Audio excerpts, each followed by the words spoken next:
With the launch of a new season, there's another 100 levels of incredible rewards to unlock.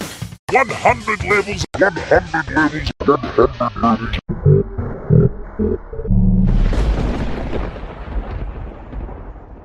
Hello and welcome to the Kongversation. I'm Hyle Russell. And I'm Jeff. Jeff! Yeah. I'm Jeff, here.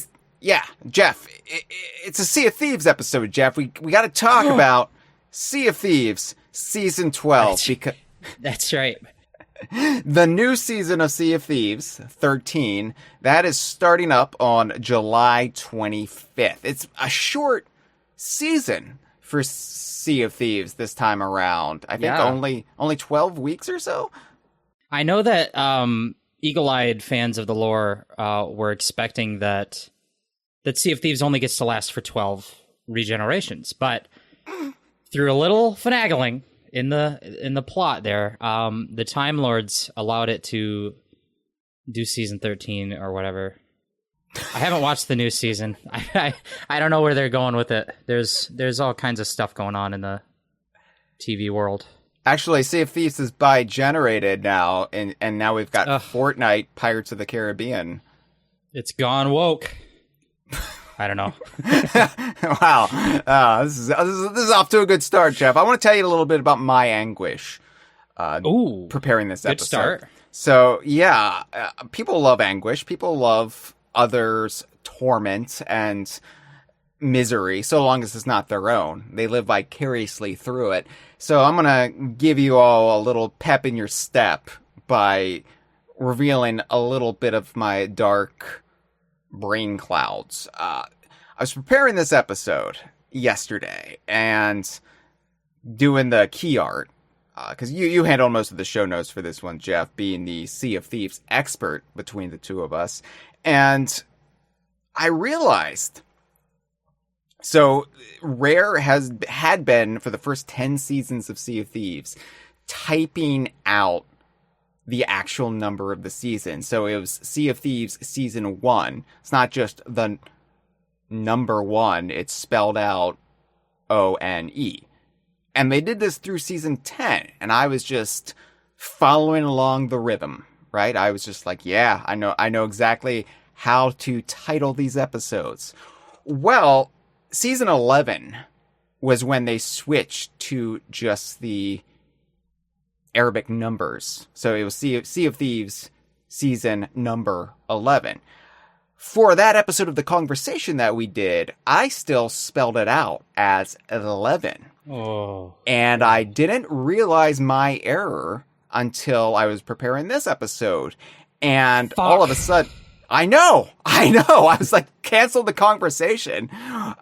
We failed as an accurate purveyor of the Donkey Kong universe. So I was left with two options. I could have just said, well, screw that one up, but I'm going to correct the error for this episode going forward and correctly title it Sea of Thieves, Season 12, the number 12. However, that would have left the last episode as the odd episode out. And while I could have gone back into our actual podcast feed and corrected it in SoundCloud, I would have not been able to correct the YouTube art for that actually displays throughout the podcast if you're listening to it on YouTube. And that's a no-go for me. So I thought, well, look, the way I'm going to rationalize this, Jeff, and this is very important. We did a Sea of Thieves Season 10 at the beginning of this season of the Kongversation, and that was when it was still spelled out, T-E-N. So for the duration of this Kongversation Season 12, including our episode about Sea of Thieves Season 12, I'm going to continue to spell it out. But when we switch over to the Kongversation Season 13, that is when I will accurately reflect Rare's titling in our episode titles. I'm well aware, so please do not call, do not write. I know I screwed up, but this is the only way I can make it right. Yeah, no, that's true. I have 3 things to say about that. Yeah, one, 3? Yeah, three things. One, first, well, thank God for that solution being there. Good. Second thing, you messaged me right before we started this and said something to the effect of, I think this is going to be a smooth, quick 90-minute episode. And I'm already starting to doubt. The third thing I want to say is, welcome. This is The Kongversation. It's a podcast about the Donkey Kong universe. This could be anyone's first episode. Yeah. So if you're confused about the first 7 minutes, this is the podcast. We should have probably said that at the start. This is the podcast. It's about Rare's Donkey Kong universe and connected games. Are we just resigned to only having the audience we already have? Or are we still trying to explain this to people? Look, every episode of The Kongversation is somebody's first episode, and sometimes we need to hold their hand, like the Beatles, and really just guide them along. Other times, just let them get pushed into the deep end. That's the only way they're going to learn. Yeah, or they'll turn it off. But before we get into the topic at hand, season 12, we do have, we have to do our homework. It is summer break for some of you, but there's no break for the Kongversation boys. That's true. We have homework. We are scholars and gentlemen, and we really just keep our skills sharp all summer long, and our skills are begging for money. So, look, I don't want to have to meddle in your finances, but it may have been obscured by clouds that our new DK Side of the Moon shirt is available right now on TeePublic. Now, what separates us from the animals? It's not the wall or the division bell. It's high fashion like this, suggested by Jeff and designed by me in a momentary lapse of reason. But where can you find it? Look, we don't run a saucer full of secrets here at DK Vine. I'm just going to tell you. You can get yours today at dkvine.com/merchandise. Adam Hart Mother. Is that right, Jeff? Yeah, we want money. Get away. Get a good job with more pay. Money is a gas, etc. Mm-hmm. I think this is all going to stay in the final cut of the episode. This is the part where we just say Pink Floyd stuff at you. I hope you like that part. What? Yeah. Okay. Yeah. Basically, to translate that into human, what all that is to say is that we have a T-shirt you could buy. It's Donkey Kong themed, but Pink Floyd themed. Yeah. I did a similar bit with that with Josh Wallen 2 weeks ago, and he was hopelessly confused because he's holding up? He's the video game guy. I did it last week with Dustin, hopelessly confused because Dustin is the video game and cartoon guy. And I was like, all right, well, Jeff's going to be on this week. Finally, somebody will appreciate this bit. Yeah, I saw it in the notes, and I started reading, and the 5th word is the surname Metal capitalized. And I was like, oh boy, here we go. It's a really terrific shirt. Mine arrived yesterday. I did get one for myself, and the design holds up in person. It's actually probably our best looking shirt, and it's all thanks to the brain of young Jeffrey Onan. Yeah, sometimes I'll think, all right, Donkey Kong, and let's pick any other brand iconography, and we'll mix them together. Because I am what is referred to as a genius. I can just think of that, like Jurassic Park, etc. It just comes to me. So, yeah, we're going to be doing a lot more of those. I think the next one might be Bounty paper towels. I don't know. There's an endless supply of brand iconography we can just slap Donkey Kong onto. But we do appreciate anyone who buys the shirts. The thing is, we don't get we don't have ad revenue on the website. That's right. We're not ad supported throughout, I would think, most or maybe any of our channels. And so We appreciate anyone who does want to buy the shirts, because then we get some money and you get something out of it, namely shirts. But It's not the only way to support us. Is that right, Hyle? There's other ways? That's right. I do want to clarify. We do have YouTube and Twitch ads. So saying we are free of Madison Avenue is not completely true. But the website is completely free of ads and will remain free of ads so long as I have any say in it. I like a nice clean website, and there are very few websites that are clean these days, you know? Yeah, and we don't ever stop the podcast to talk to you about Raid, Shadow Legends, or BetterHelp.com, or whatever the fuck. Anytime we're shilling, for something out there like our love of Pink Floyd, it's just because we like it. We don't get money from PinkFloyd.com or anything. No, we don't. We don't accept any money from Roger Waters these days, fortunately. But we are on Patreon. It is where we get the bulk of the funds that keep DK Vine running.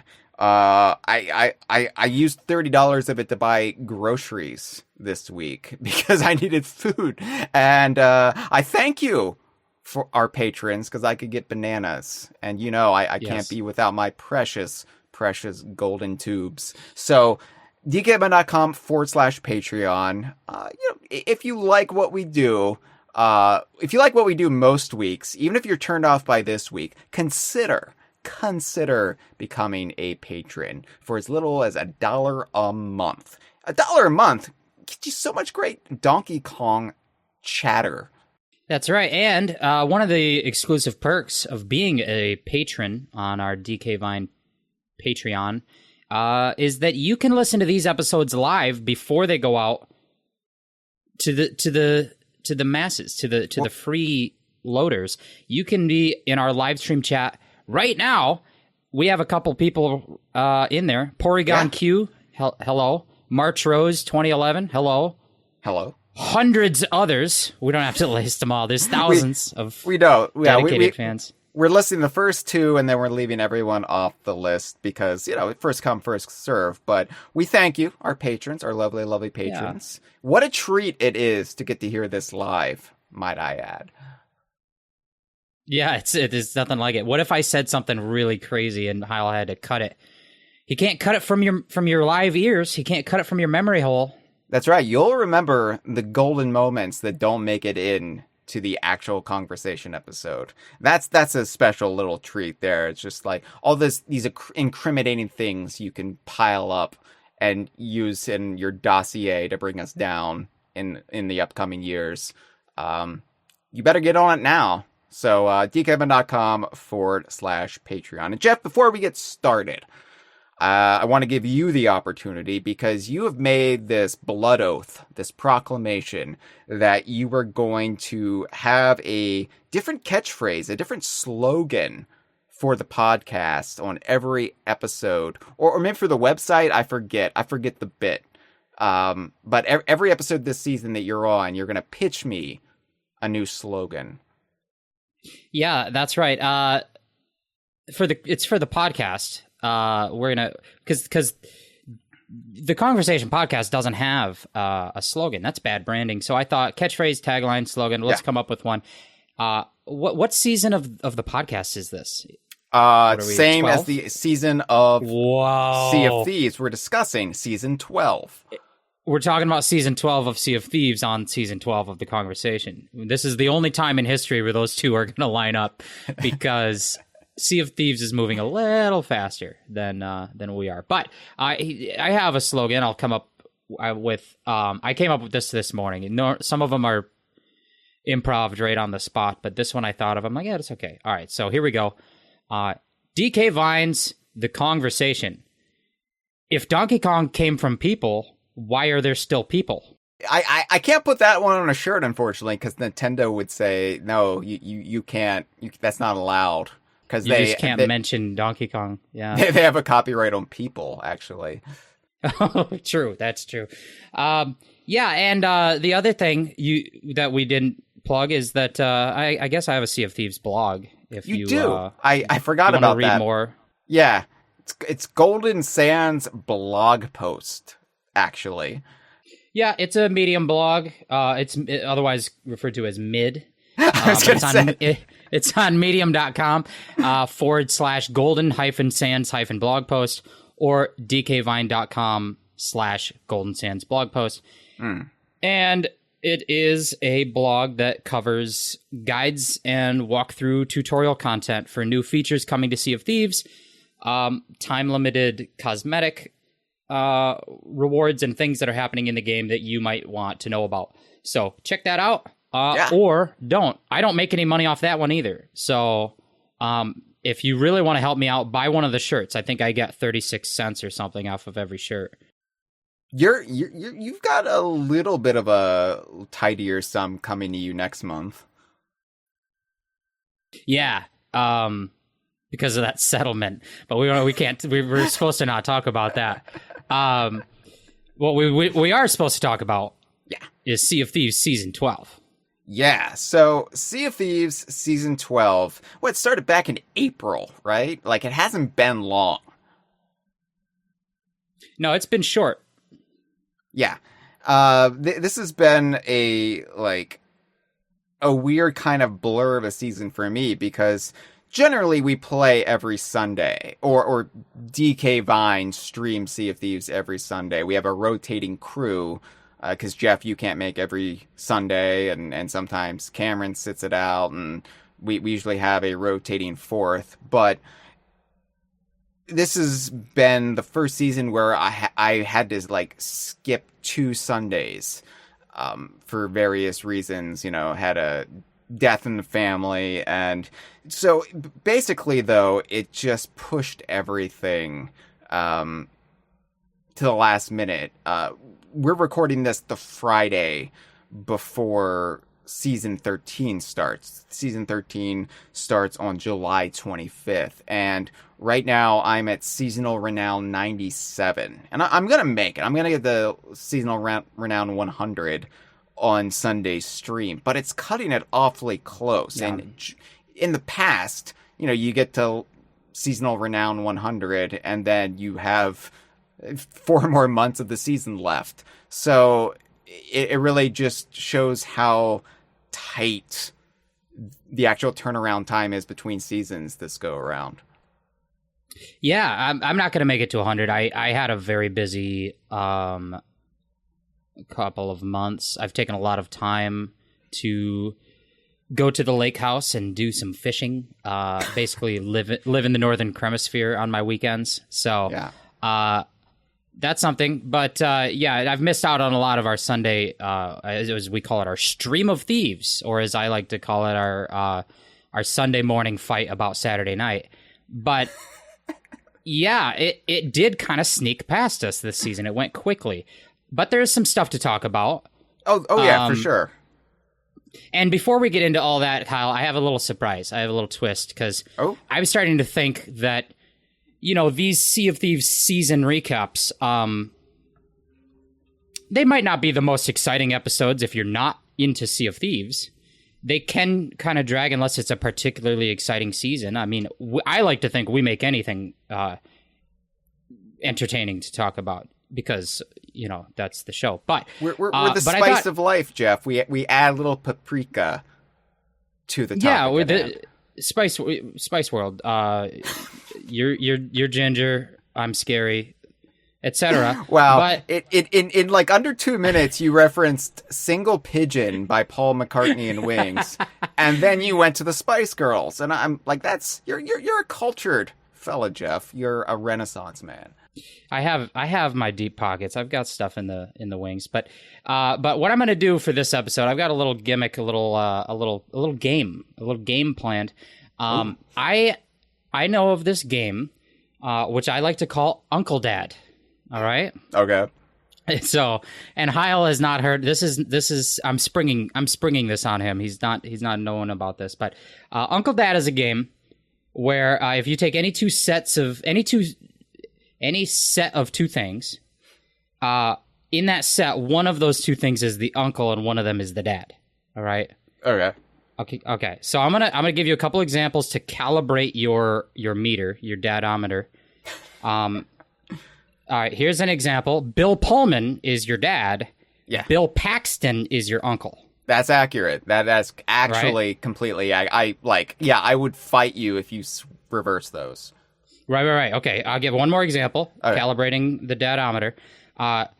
Dennis Quaid is your dad. Randy Quaid is your uncle.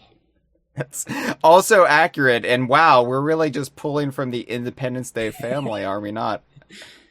Oh yeah, there were 2 in there, but I mean, who else could you put in those movies? You know, they're gonna cross over.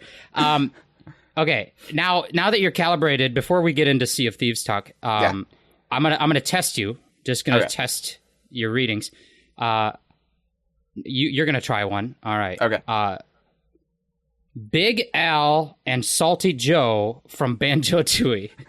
Which one's the dad? Which one's the uncle? I'm going to say Big Al is my dad and Salty Joe is the uncle. You've passed. Okay, then you're well calibrated. You've got it going. And so what you might be wondering, what does this have to do with Sea of Thieves Season 12? Nothing. But what we're going to do is every once in a while, when it feels appropriate, I might just pull that out and say, hey, this thing we're talking about, which one of these is the dad and which one is the uncle? And that's just a little Spice World on the top of our Season 12 discussion. Okay. Just keep that in mind in the background. You never know when you might get a surprise uncle test. Keeps me on my toes. All right. Well, okay. For example, let me try this out. Sea of Thieves is now on PlayStation 5. And by the way, it's doing very well for itself on PlayStation 5. It isn't just like they put it on PlayStation 5 and it's actually drawing in a crowd from what the numbers show, right? Yeah, I think so, because unlike the computer and Xbox platforms, you can't play Sea of Thieves through Game Pass on a PlayStation 5, right?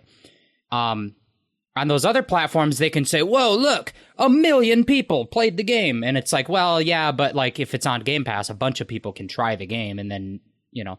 But on PlayStation 5, I don't think there's anything like that. So if 1 million people played it, it means they bought it, probably. And I'm not saying that 1 million people have played it. I don't think they've published any numbers. But anyway, to my knowledge, it's doing pretty well. Sea of Thieves is on PlayStation 5. That's neat.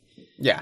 There was also the Sea of Thieves cookbook that came out during Season 12. Equally big news. Both the 2 news stories. It's on PlayStation 5. And there's a cookbook with over 80 recipes. Yeah, so Sea of Thieves on PlayStation 5 and the Sea of Thieves cookbook.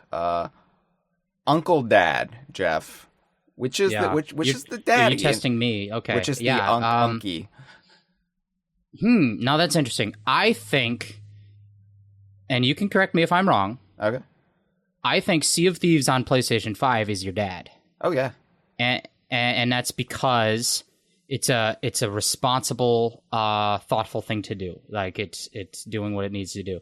Nurturing. Sea of Thieves having a cookbook is your uncle because Hyle dislikes food. That's right. Yeah. I dislike food. I dislike most of the recipes in the cookbook. No offense.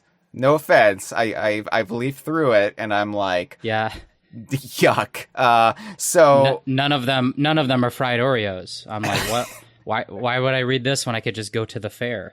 I know. Jeff exclusively eats carnival foods. That's right. Yeah, we had this conversation in Discord the other day about how I like to eat elephant ears and how I'm only just learning that's a very regional term for a flat fried dough you get at the fair that's covered in sugar. So without context, go ahead and tell everyone that Jeff likes to eat elephant ears on the Donkey Kong podcast. You're a regular Jimmy John, Jeff. Yeah, James Jonathan. Well, I wanted to say Season of Thieves. Sea of Thieves Season 12. Yes. The cheaper by the dozen season is... What is it all about? It's basically, unlike some of the past few seasons, which have been about large progression meta features or things of that nature, this season is all about a few bespoke in-game tools and weapons, just stuff you're using while you're actually playing the game, not the guilds and the voyaging and the reputation meters and all that stuff. It's actually stuff that's happening in the game, but it's little new weapons and new tools. So let's talk about some of those new tools. The first of which is the first brand new weapons that they've added to the game ever since the game launched, when it had, what I mean is your default weapons that you can carry on your pirate. You have, originally, you could have a cutlass, a pistol, a blunderbuss, and the Eye of Reach, which is a primitive form of a sniper rifle. Mm-hmm. But we now have 2 new ones. Hyle, we have... Why don't you tell us? Tell us what they are. I'll do it, yeah. So we've got, for the very first time, augmenting your original armory, we have throwing knives, which kind of splits the difference between your cutlass and your flintlock pistol, in that you have a little stabby doohickey, but you can also fling it, and you've got a limited amount you can fling, but fling it you can. And then you have the double barrel flintlock, which is a little bit weaker version of the flintlock, but can get off more shots quickly. And I have to say, Jeff, so I have been trying to use the new weapons, at least have one in my slot, because you can carry 2 weapons at a time. So I've tried to always have either the throwing knives or the double barrel flintlock, not at the same time, but I've always tried to have one on me all season long. And, Yeah. I equipped both weapons on the first time that I played the season, the first day of the season. I put on the throwing knives and the double barrel flintlock. And so for people who don't know, you have this armory with now 6 weapons to choose from, but you can only equip 2 at a time. So as you are running around the world, you've basically got your kit, your what you've outfitted your pirate to use. You have 2 weapons, any 2 that you want. So I put both of them on as my 2, and I never changed it for the whole season, just specifically forced myself to use it because of the novelty of it being new. And so then I would just I could discuss it. I could kind of give it a review or weigh in on my thoughts on them. And I thought, maybe the more I use them, the more I'll get used to them. And yeah, after a whole season, I don't think I'm going to use either of these anymore. I'll tell you go ahead. Yeah. Out of the 2, I would say the throwing knives are the most fun and varied. I can see the point of the throwing knives. The problem is I've been playing this game in some form or fashion since 2016.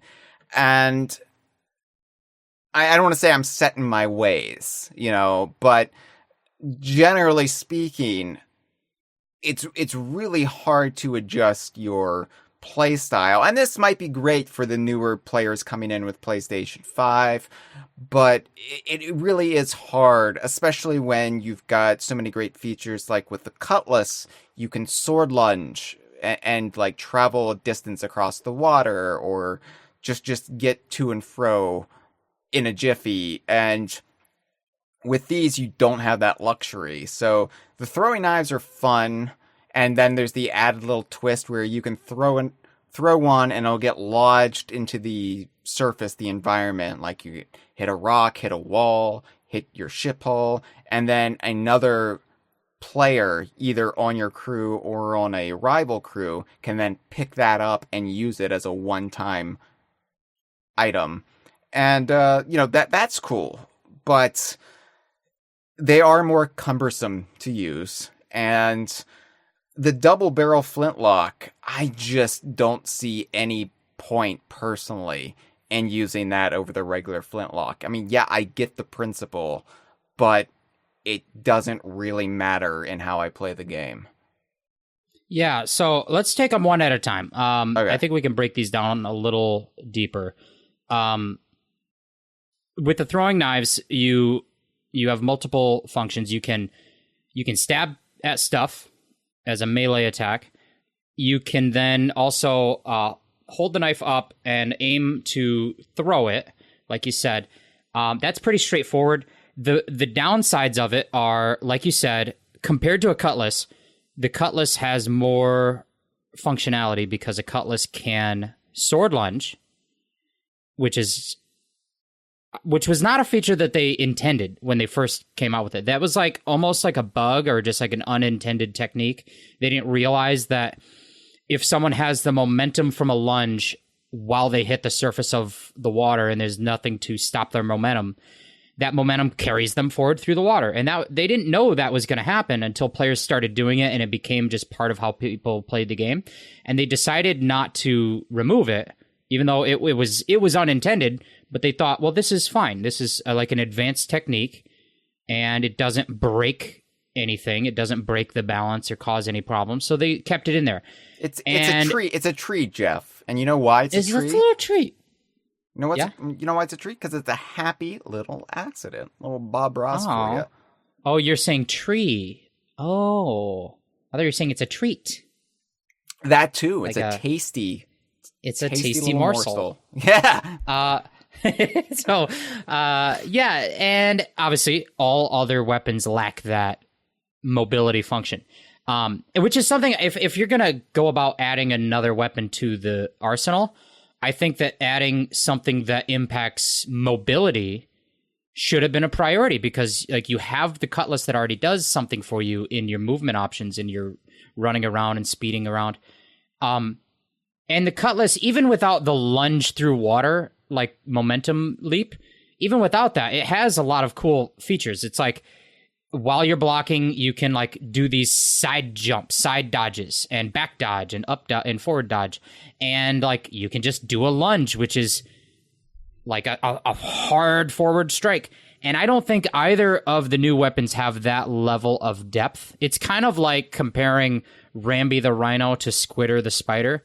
There's nothing wrong with Rambi the Rhino. We like to have him. We want him in there. But then once in a while, they'll come out with an animal buddy that's like, oh, this is Squitter the Spider. It has a lot of functions and depth to the controls. Or Ellie the Elephant, being able to suck in the barrels and also suck up the water and spit the water. It's like, Ellie the Elephant is complicated. I'm trying to remind people this is the Donkey Kong podcast. But it seems like nothing that they've done new is approaching the depth and variety of what a cutlass can do in Sea of Thieves. And that is a little disappointing. There's the idea, and I think I realized this season because I'm so used to just having a cutlass equipped. And there's a lot of downtime in a game like Sea of Thieves when you're sailing or when you're just traveling to an island. And I didn't realize that what I basically do with a cutlass is I stim with it.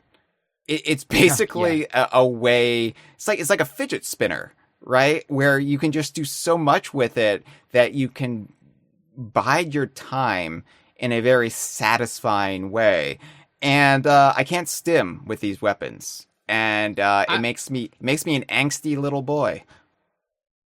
Angsty or anxy? Anxy is an anxious. I think that you can stim a little with the throwing knives, but it might not personally stimulate you.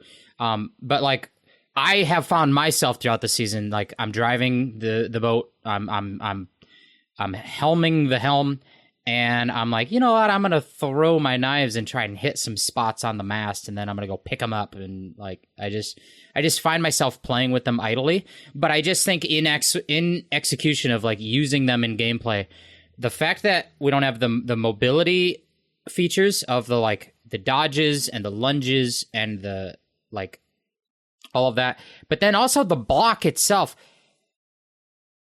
getting up and close and personal with a melee weapon is sometimes all right. It's sometimes a good strategy. But if you want to get up close and personal and you don't have a way to block, I find that consistently frustrating using the throwing knives. Right. Even just fighting like a little pile of skeletons, just like a crowd of skeletons. I run up and I stab and I stab and I stab, and the whole time I'm doing it, I'm also taking hits because there's nothing in the way that the cutlass, every strike sort of immobilizes them and does a little bit of crowd control. It creates this sort of, I think that the cutlass sort of creates an arc of impact where everything caught in that arc gets stunned, and you kind of force all the skeletons into a pile where you can just like strike them down or like pile them up and hit them. And then not only do that, but back them up off of you. And it feels like the throwing knives just don't do that to anything you're hitting. So it's like, yeah, I'm hitting him, but I'm also taking hits because he just keeps swiping. He's not stunned. And I can't just like put up the block to like stop a hard hit. So there's that. There's like, it's a down trade because you have the positivity of it being both melee and ranged, as you pointed out. But it just seems like it's worse at melee and it's worse at ranged in some ways. Yeah, and there's also just the logical fallacy of replenishing your ammo with the throwing knives with little ammo bags or the ammo crates that you find. It makes sense when they're bullets because, okay, yeah, well, like every bullet can work in every gun. Sure, we'll just go with that logic. But when they are little like individual knives with different designs, like Cameron has been using the Crimson Crypt throwing knives all season long, and you're telling me you can just magically get like 5 more of those by picking up an ammo bag? It starts to break the like well thought out immersion factor of Sea of Thieves, and it just becomes a lot more just video gamey as a result. Yeah, I'll agree with that. I don't know if I have more to say about the knives. Maybe we move on to the double flintlock. I'll say I had more to say about the knives than I do the double barrel flintlock, which is basically nothing. Okay, well, I'll just explain what it does differently. Sure. A regular flintlock pistol has 5 shots. A double barrel flintlock is a flintlock pistol with 2 barrels. It has 6 total shots. But the difference is that it can fire 2 in quick succession before you need to reload. So it's like instead of shoot, reload, reload, reload, shoot. That's how a regular flintlock works. This one is more like shoot, shoot, reload, reload, reload, shoot, shoot, like that. And you can charge it up and do like a boom, boom, and just do like 2 almost immediate shots. And then as a trade-off, it has less accuracy and I think less range. I'm not ready to say that this is just worse than a regular pistol. I think having 6 shots total is a big boost. And if you're a player that, I think if you're a really good accurate player and you can just like hip fire means just like hit the shoot button and hit something without taking time to pull up the aim down the sights and like plan your shot. Hip firing is if you don't aim down the barrel, your shot is going to be a lot less accurate. But if you're really good at the game, you can do that and still be successful. You can just like run around and just click the shot button and you know you're hitting what you're hitting because you're that good and that quick at aiming. I think that maybe if you're that good, the regular pistol is going to be better. Yeah. But like, what are you using your pistol for? For me personally, if I'm fighting players that are boarding our ship, I'm probably better with a blunderbuss than a pistol because I'm just trying to kind of control zones. I'm like, all right, this guy's coming around the corner. I just need to hit this wide area. I'm trying to keep him from getting to an area. I'm doing some zone control. I'm not super accurate. I don't have time to aim down sights all the time. I'm just using a blunderbuss. But the reason that I often have a pistol equipped is not for PvP against a boarding player. It is for PvE when I'm out fighting skeletons and I need to be accurate because there is one of them carrying a gunpowder barrel. And I just want something in my kit where, there's a skeleton with a gunpowder barrel. I can aim down the sight and take my time and be careful and then just take out his legs or blow him up.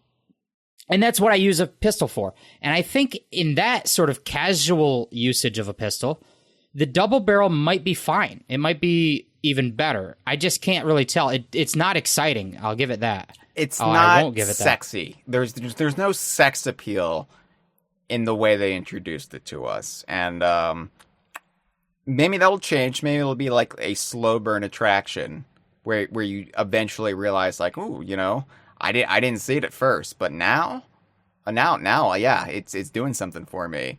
I'm not there yet though, and no, honestly, it's just I'm glad there's more variety. I just question whether the variety is enough for me. Yeah, what does it actually appeal to you more than the things we already have? Yeah. Do they feel different enough to justify even being there? Like, I think the throwing knives do. I don't know how viable they are, but they're definitely different. The double barrel flintlock just feels a little bit like a slight twist on something we already have, which is an odd thing to do. Yeah. Personally, yeah. I would have liked to see, this has been one that has been talked about before. We've probably talked about before. I mean, this game's been going on 6+ years. A boarding axe, a little axe you hold, or maybe two little axes that you hold in your hand or hands that you can use as a melee attack. You can just like hack at people, and it's probably less good than a sword, but you also can use it to climb the exterior of a ship.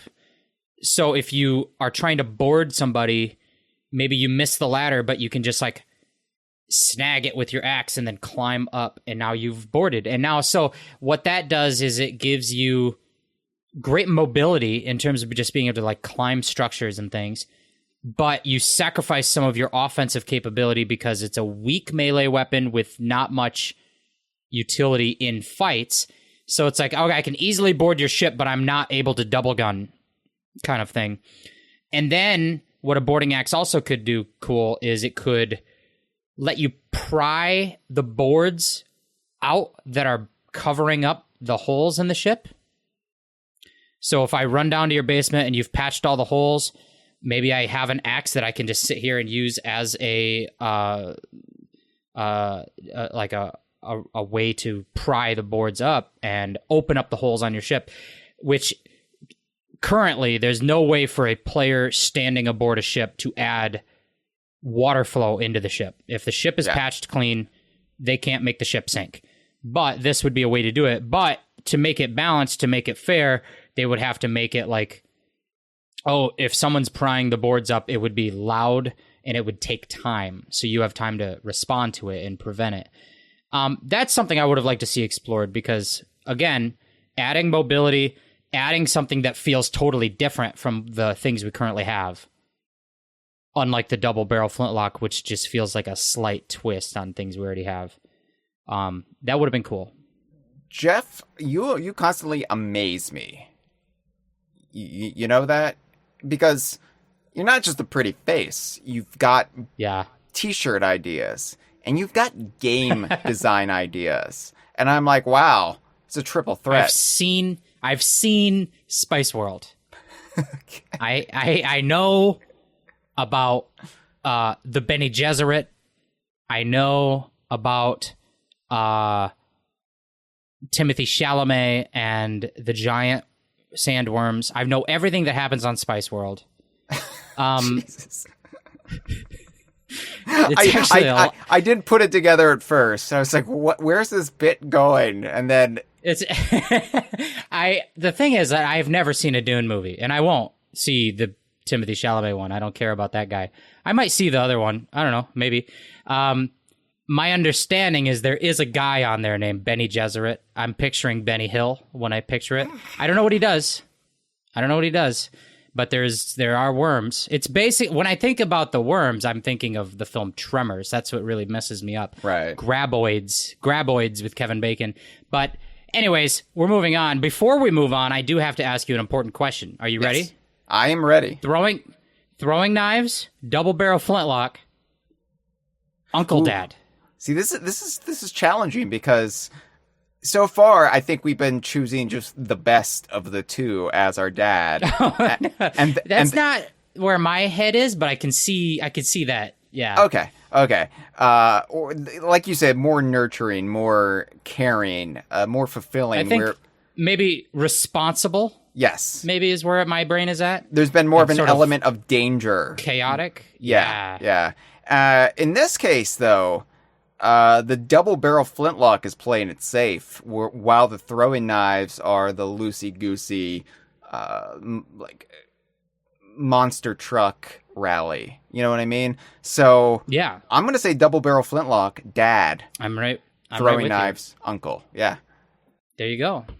That's it. We're in agreement on that. So moving on, in this sort of menagerie of new features, tools and items and things, there are a couple more offensive weapons in the game, but not the kind that you just equip immediately into your pirate's default kit. The types of weapons that you can find in the world in resource barrels that you can pick up, like cannonballs and such. There's two new ones of these. There are the scatter shot cannonballs, which are a new variety of cannonball, and then the bone collar throwable items. And these are items that can be held in your hand and thrown by your pirate, or loaded into a cannon and shot from your ship from a cannon.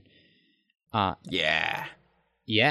So for me, these, or at the very least the bone collar, was on the surface the most exciting aspect of this season, personally speaking, because the bone collar is one of those things that I got to witness when I went to Rare in 2016 in the Unity build of Sea of Thieves.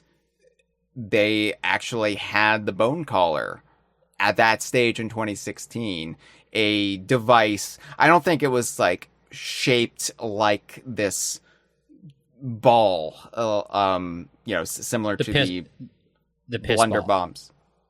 I think then it was like more of this very kind of cartoony little miniature skeleton that you would fire over.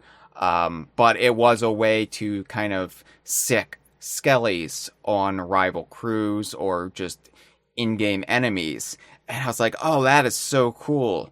And I have been waiting 8 years for this to come to the game.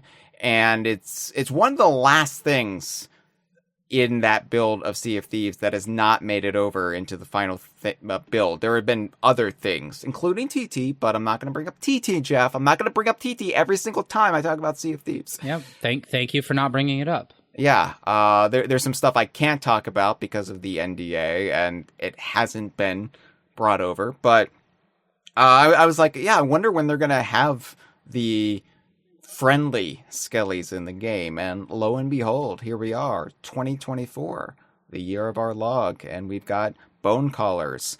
So I was really excited to give bone collars a whirl. The scatter shots, I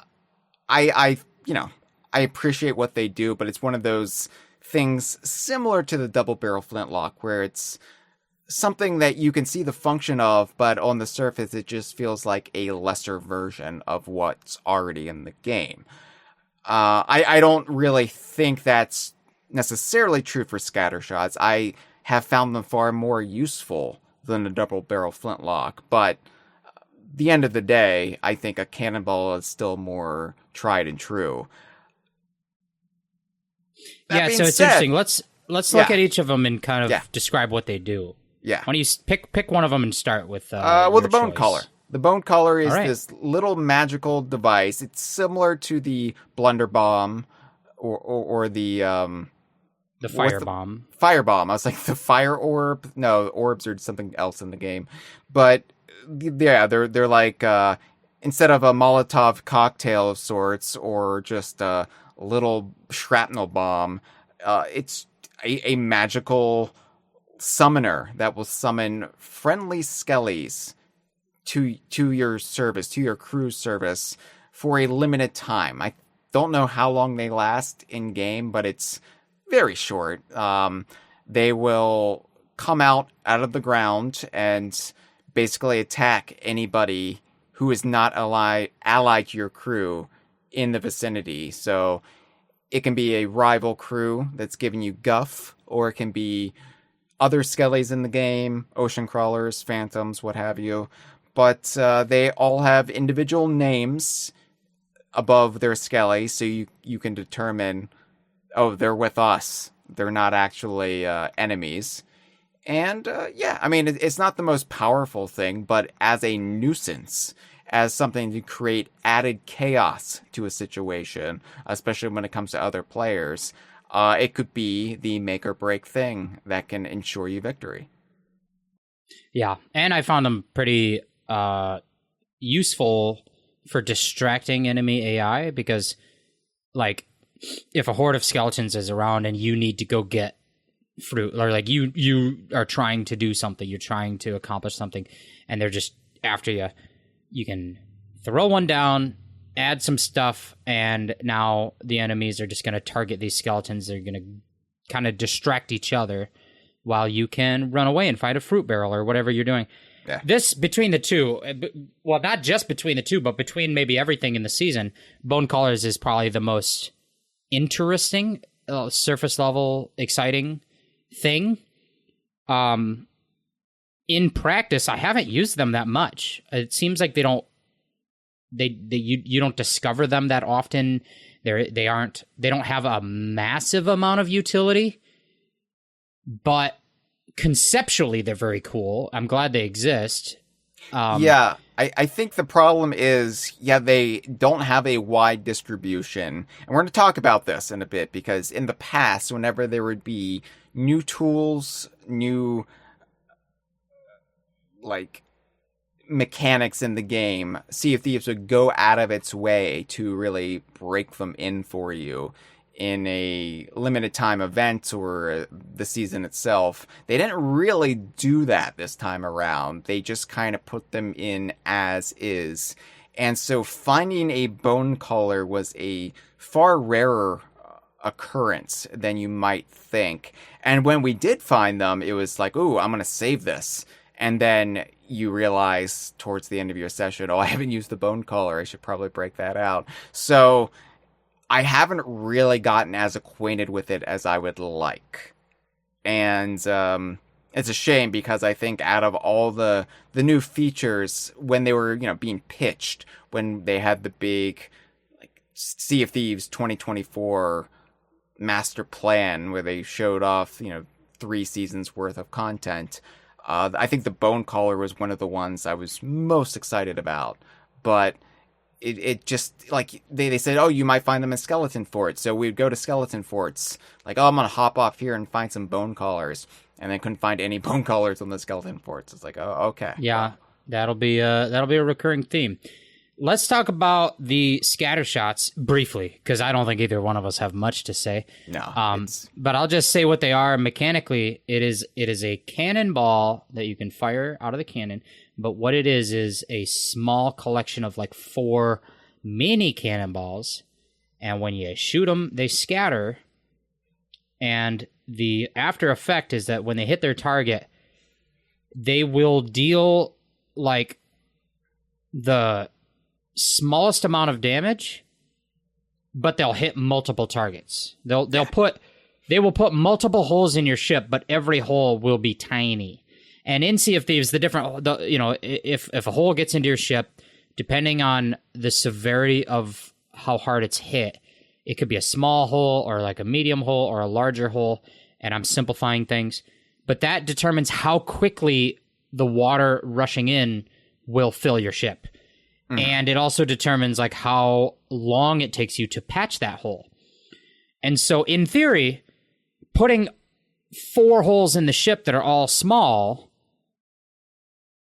is maybe in circumstantially less useful than one hole that is as big as it gets, but it takes more time to patch, maybe, but also notably, it takes more wood to patch because you're going to have to put one plank of wood over every hole.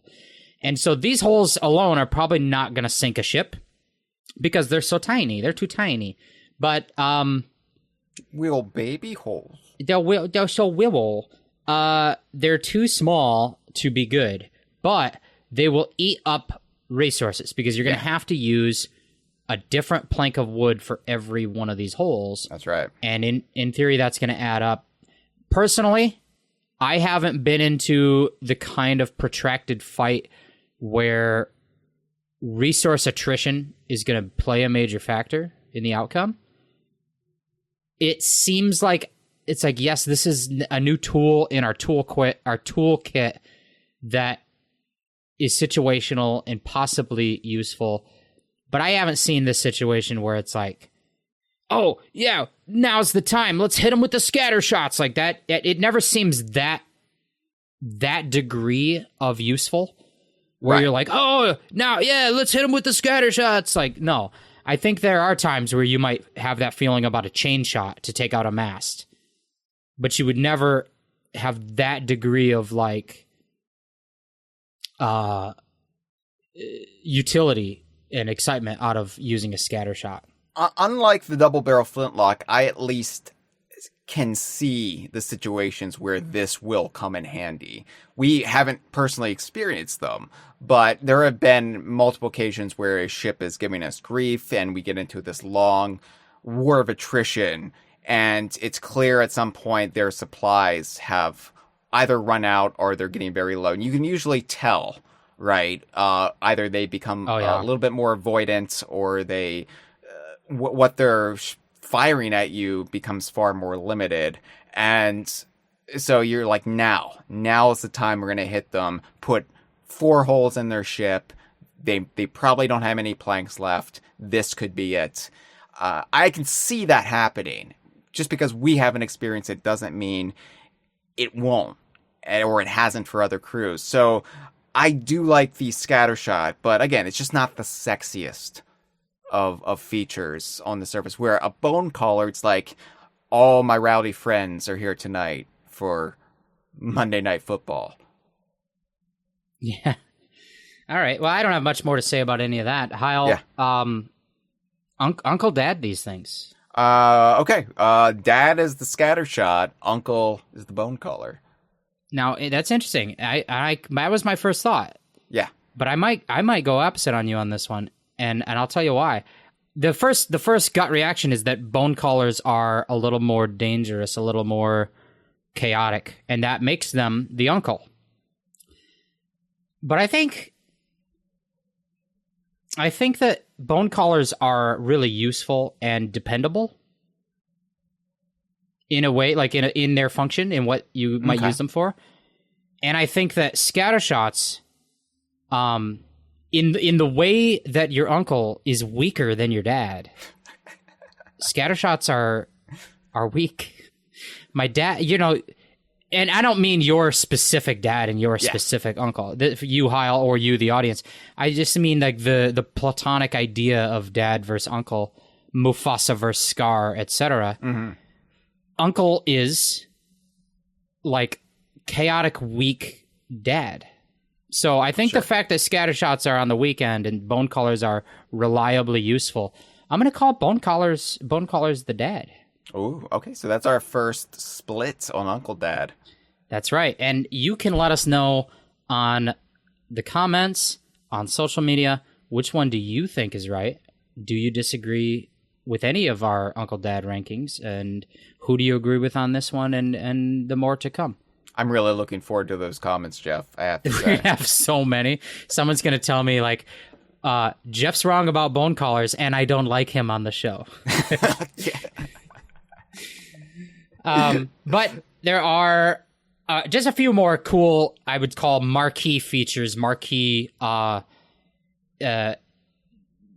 features of the season. Wow. I don't have a thesaurus in front of me at all times.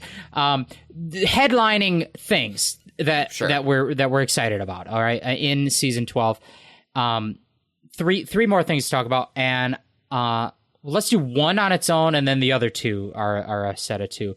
The other two are more of a piece together. And, yeah. Well, and you know what? Let's talk about the other two, because the first one is exciting. Let's save excitement for last. Okay.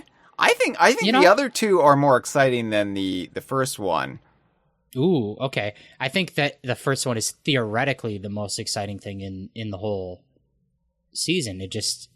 Let's stop talking in hypotheticals. Let's just pick one. Right. Why are we dancing around the subject, and why don't we just talk about the subject? The Horn of Fair Winds. Okay. Is one of the new things in Sea of Thieves Season 12. And it is a conch shell, a nautical mermaid shell that, when you blow through it in classic horn-blowing fashion, it projects a cone of wind energy. And what that does is it blows things. That's right. Which we all love. In the game, what that does for you is you can give your sails perfect wind anytime. Whereas normally a big piece of the gameplay of Sea of Thieves is, as you're sailing, you need to adjust your sails to best capture the wind. And sometimes the direction you're going, you're just going to be against the wind. You're not going to have good wind, which is going to slow down your speed. That's how sailing a ship works. But with the Horn of Fair Winds, you can blow magical wind out of this device that could cause a sail to get a full billow of forward momentum. But you can only do one sail at a time. And, we know a galleon ship has 3 total sails. So you can't speed all of them along. But that's still pretty useful, because whether you're just trying to get where you're going a little faster, or maybe if you're in a chase trying to escape someone or trying to chase someone else down, being able to put more wind in one sail can be a game changer. Yes, it can. And yeah. It also gives you another tactical advantage if you are in a chase with another ship, either offense or defense, is if somebody boards your ship, you can blow them right off. And not in the good way with the Horn of Fair Winds. I mean, you can knock them off in a way that it's not lethal, but it'll get them off your ship. And if you get pushed off, they're not going to catch you again. Yeah. We've already, because of the existence of the Kraken in Sea of Thieves, we've often shouted the phrase, "I'm getting sucked off." That's right. But now we can finally say, "I'm getting blown off." It really keeps it classy. Have that. Yeah. Yeah, the whole spectrum. And I'll say also, in terms of, say, PvE, being able to blow things around and cause a big cone of movement influence is a good way of zone control in a giant wave of skeleton fight. Mm-hmm. I can blow all these guys around and group them up, and then set off the explosive that's going to blow them up or whatever, or keep them all into one area so then we can come in with our swords or whatever we're doing. Zone control, grouping the enemies, all that stuff is at play here. But there's one more cool key feature is that this can blow out fires.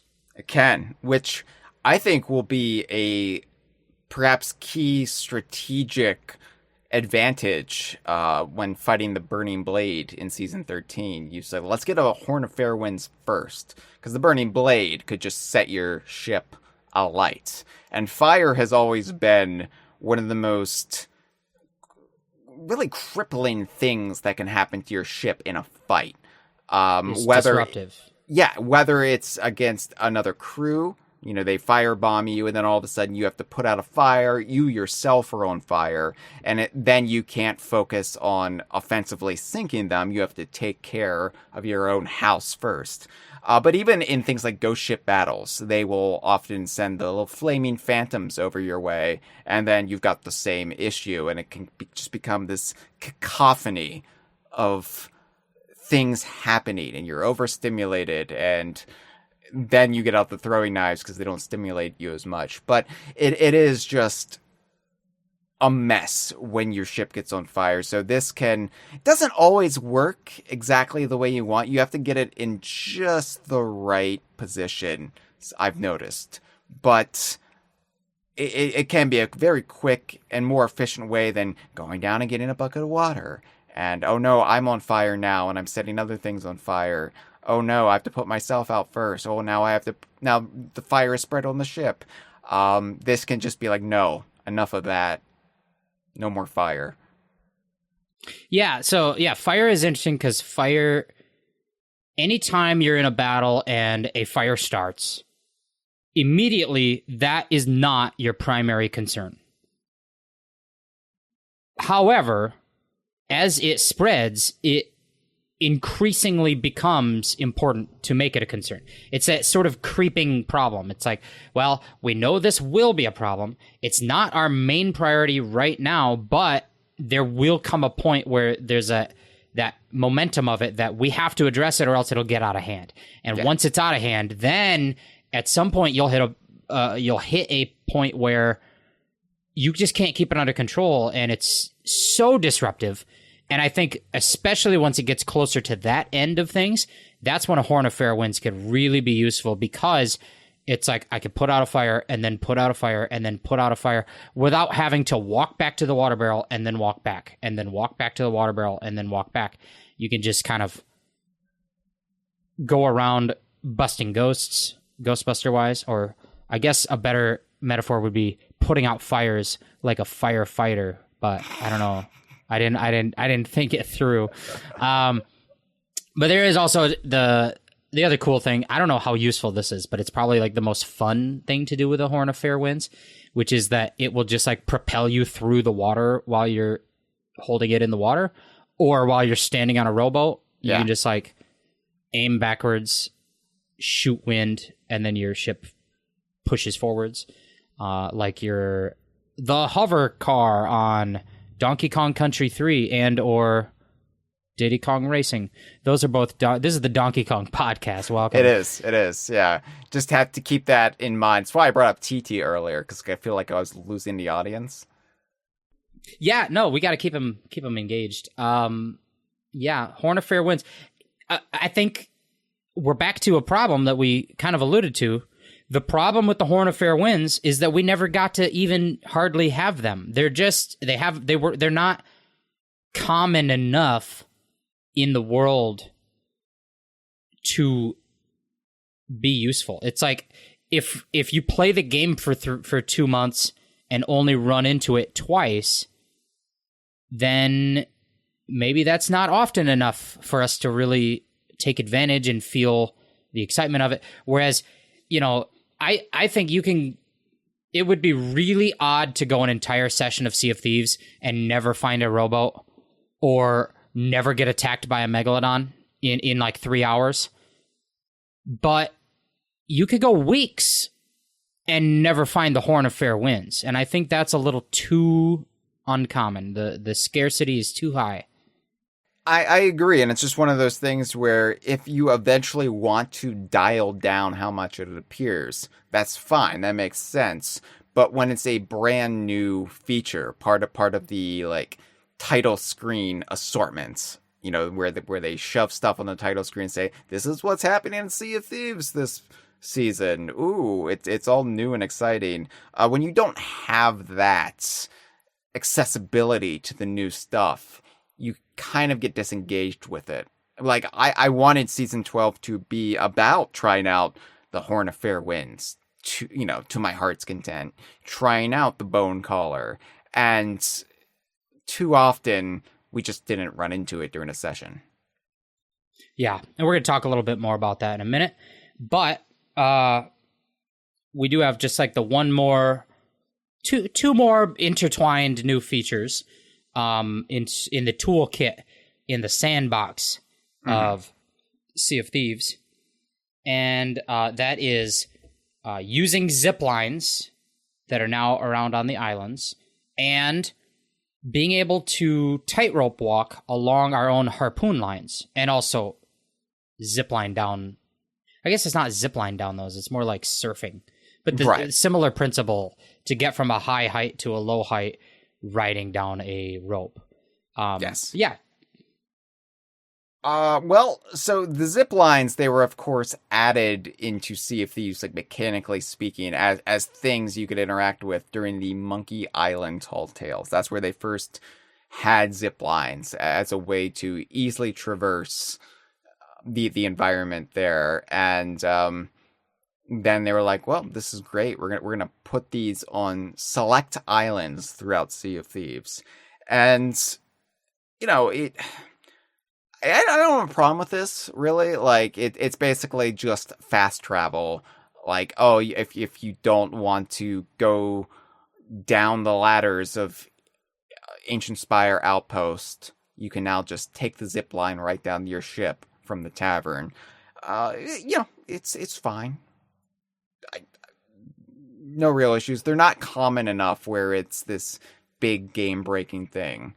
Yeah, I think on certain islands like Thieves Haven or what have you, they're really useful in that kind of, we totally got by without them forever and it would be fine to keep doing so, but it totally makes sense to have them. And, you know, why wouldn't you? I'm glad they're there. One thing is, so in the Monkey Island Tall Tales, they kind of had like a plot and a mechanical restriction, which was that like you had to go through a process to get the little like rubber chicken device that would allow you to then use the zip line. Mm-hmm. And they weren't just all accessible. And then all of a sudden they're in the base game, in the main world of the game. You just use one every time you see one, which for one, that might, if you do those in reverse order, if you're a brand new player who plays the game and gets used to zip lines and then you go do the tall tales, it's going to feel like, oh, well, why is this tall tale restricting me? This isn't how zip lines work in the rest of the game. But then the other thing is, I just think that there's this image in like pirate movies and pirate media of like, you zipline down a rope by draping your sword over the top and hanging by your sword. Yeah. And it almost just for that visual, but then two, maybe to add some incentive to this, maybe you should only be able to zipline if you have a sword or a knife equipped. And then that would incentivize players not to double gun, because they've said, you know, they have no problem with players double gunning. They're not going to like arbitrarily force players to equip a sword. But if there was an in-game incentive that's like, hey, it's pretty useful to have at least one melee weapon on you because you can use zip lines, then it might limit how many people are double gunning, which I think double gunning is not a bad thing, but it is sort of an overly dominant strategy in combat that maybe one could argue goes against the spirit of being a pirate, where the most swashbuckling thing you can do is a sword fight. But nobody wants the sword fight when they're actually doing PvP because guns are too useful. Yeah, and you could just double gun and bunny hop, which is the least pirate thing imaginable. Like, it really breaks the romanticism of the game, in my opinion, when people are just like getting around like a Kangaroo Jack. That's a reference for you, Kangaroo Jack. Good. Jeff. Good film. Yeah, and then, you know, guns in real pirate times, guns were not particularly useful or the primary way. It's like, if you watch any pirate battle in a film or television, they'll swing over on a rope and immediately fire a shot from their pistol and then pull out their sword and use the sword for the next 20 minutes because it's too cumbersome to reload the gun. Yes. It's like, it's your opening shot, but it's not your primary weapon. And And I feel like I'm not saying that they need to get rid of guns or anything like that or try to like nerf them or anything. It just feels like adding some incentives to encourage the use of knives and swords would, one, maybe rebalance combat a little better, and two, feel more thematic to real pirates or fantasy pirates. Once again, Jeff, you should be a game designer because you've got some good ideas, and I think they should listen to you. Yeah, I think I will. I think I will be a game designer. I have a game idea that is called. It is called. Uncle Dad? It's called Terrible Dectal. Uh-huh. And the town is being ravaged by a pterodactyl, and everyone is like, that's terrible. So you got to stop him. I don't know. I can make games, but instead, I'd rather make podcasts because I just love hanging out with you and our live stream audience who, speaking of, we have Mitchell Wolf in our live stream chat. He says, I accidentally peed just a little. Haha. Whoa. Okay, Mitchell. Weird thing to say. That's fine. Mitchell is such an uncle in these situations. Mitchell's a little bit of an uncle. Yeah. He probably missed the part about the dad uncle game, but like let's say between Mitchell and who's another staffer we could pair with Mitchell that's not one of us, maybe Dustin. Mitchell's the uncle. I agree. Mitchell's such an uncle, especially right now. Just no, we do like him though. No. No. So aside from zip lines, we also had walking on harpoon lines, which is, yes. Harpoons have been in the game for quite a long time now, and the functionality of the harpoon has been increased over time, where like it used to be you harpoon treasure with your harpoon on the front of your ship, but then you would need a harpoon buddy to pry the treasure off. And then you would keep harpooning, like a big pile of flotsam, for example.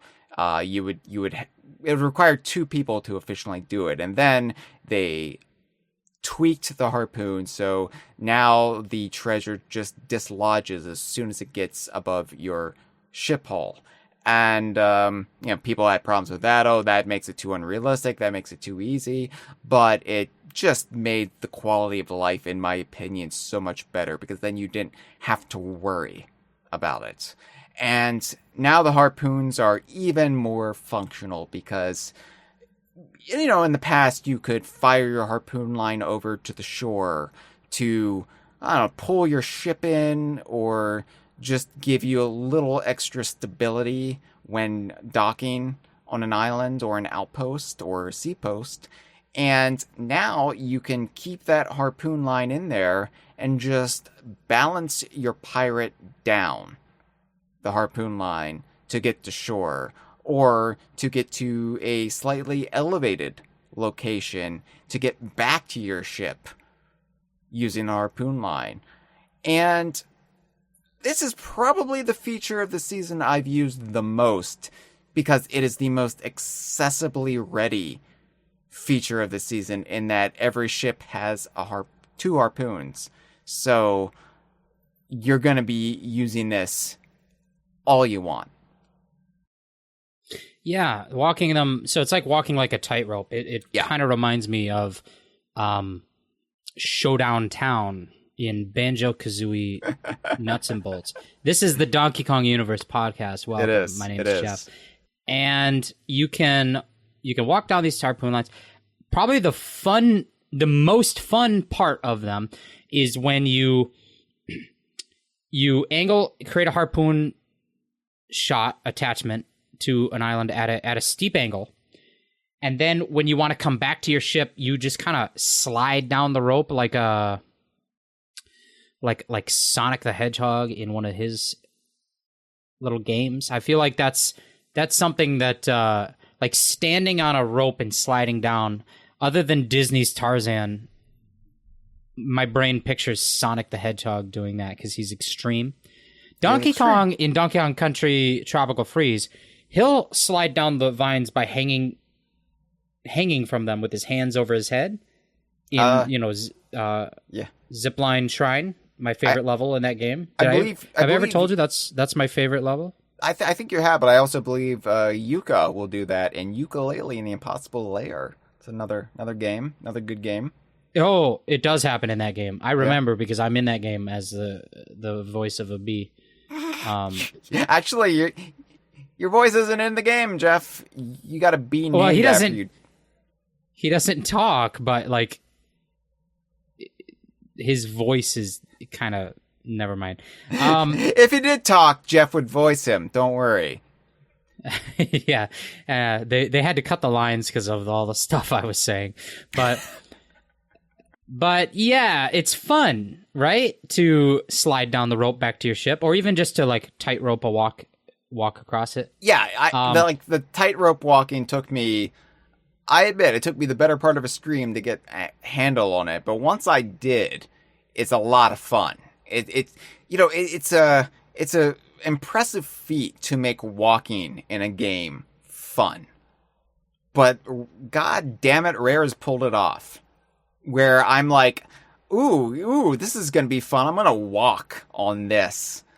Ooh, what a challenge! I really really enjoy this feature.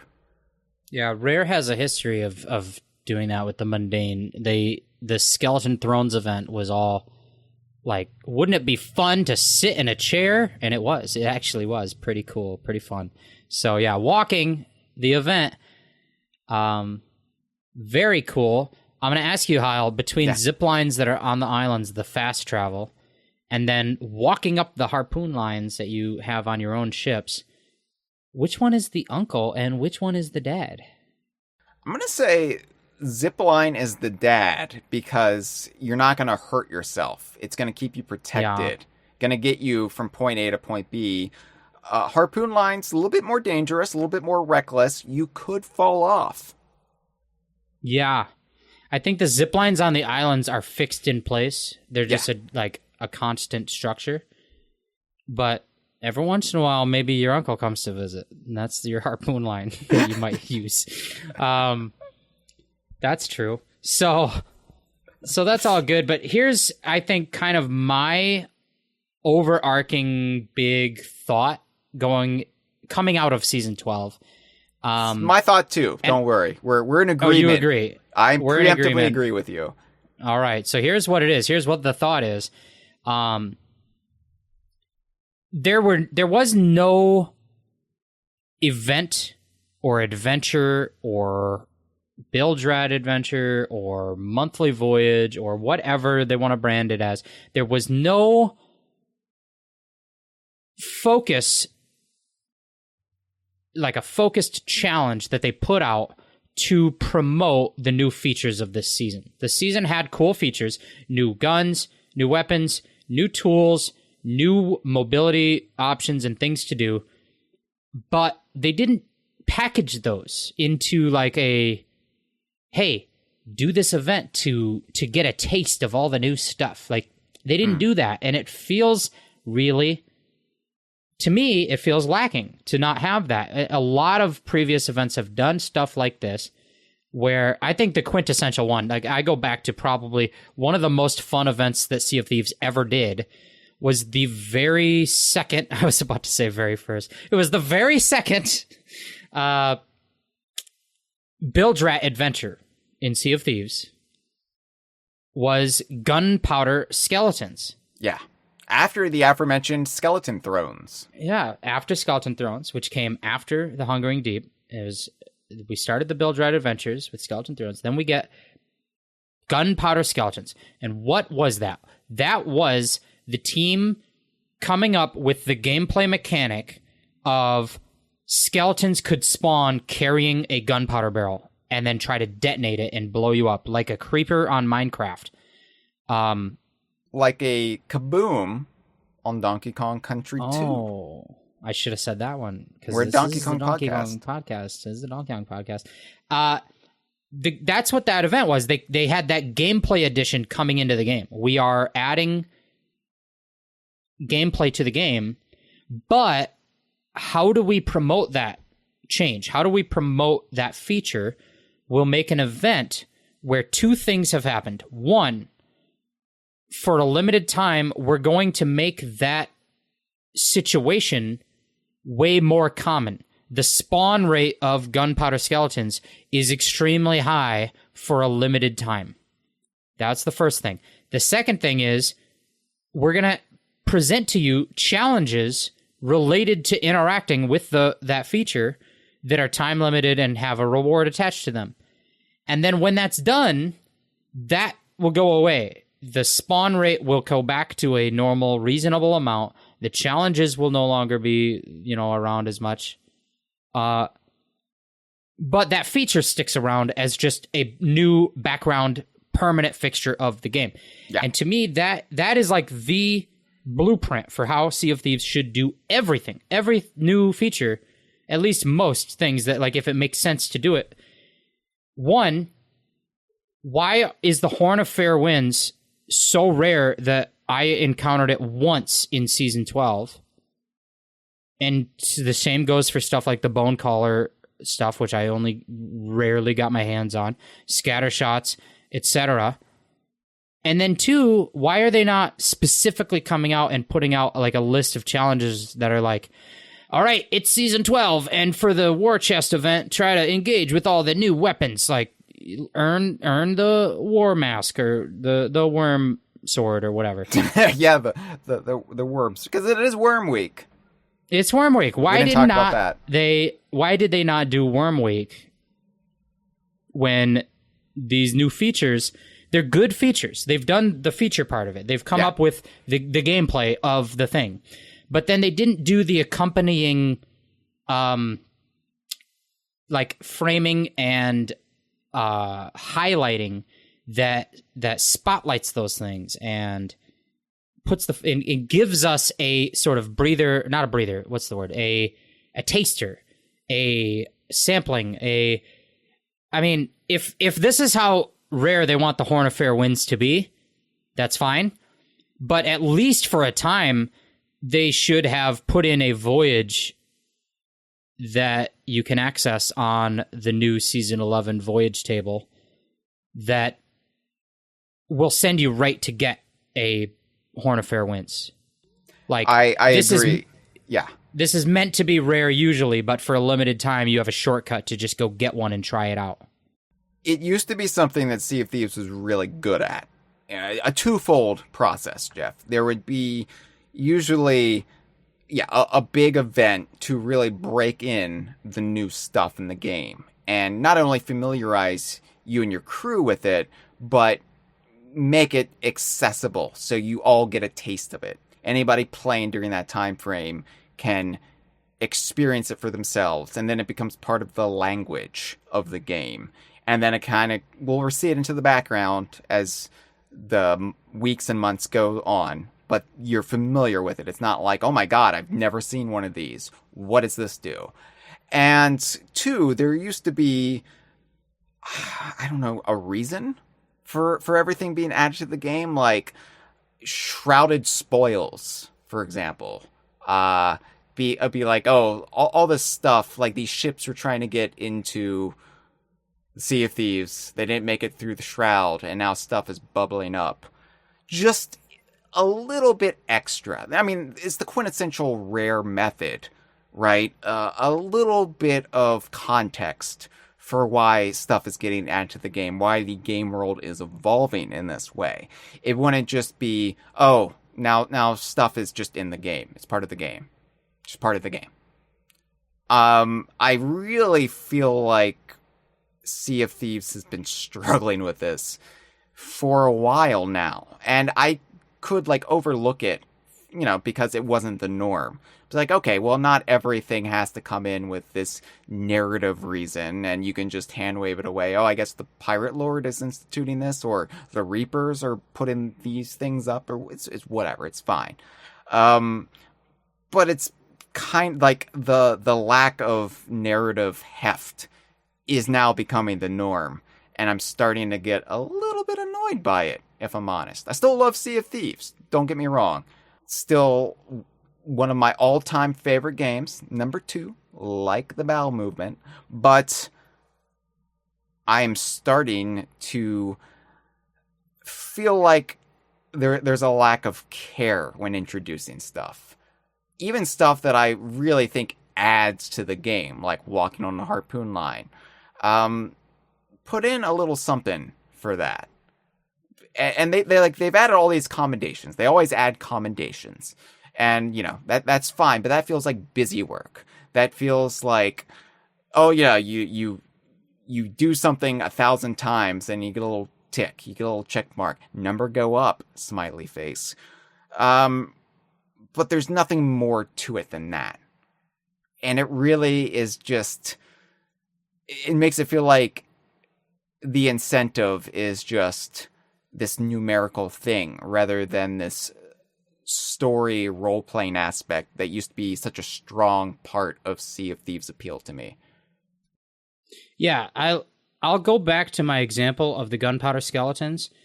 That event, that time-limited set of challenges, what made it work is that the activity in and of itself was fun. Mm-hmm. It required you to set off chain reactions of explosions with these skeletons that would come up out and they would be carrying gunpowders. But because during that event they increased the spawn rate, they would you'd go to a skeleton fort, a live fort world event, and you'd get 10 skeletons would spawn and 3 of them would be holding gunpowders. So if you blew one up, it would just set off this cool chain reaction that is viscerally fun to do. And so it's highlighting a new feature of the game, but in a way that's turning it into an activity that's fun. And I think you can do that with these features. You can, and here's the thing about it that honestly bothers me is that just so recently in season 11 is when they reworked how voyages work, how the quest table works, how every activity kind of works. And it's all accessed now through a quest table.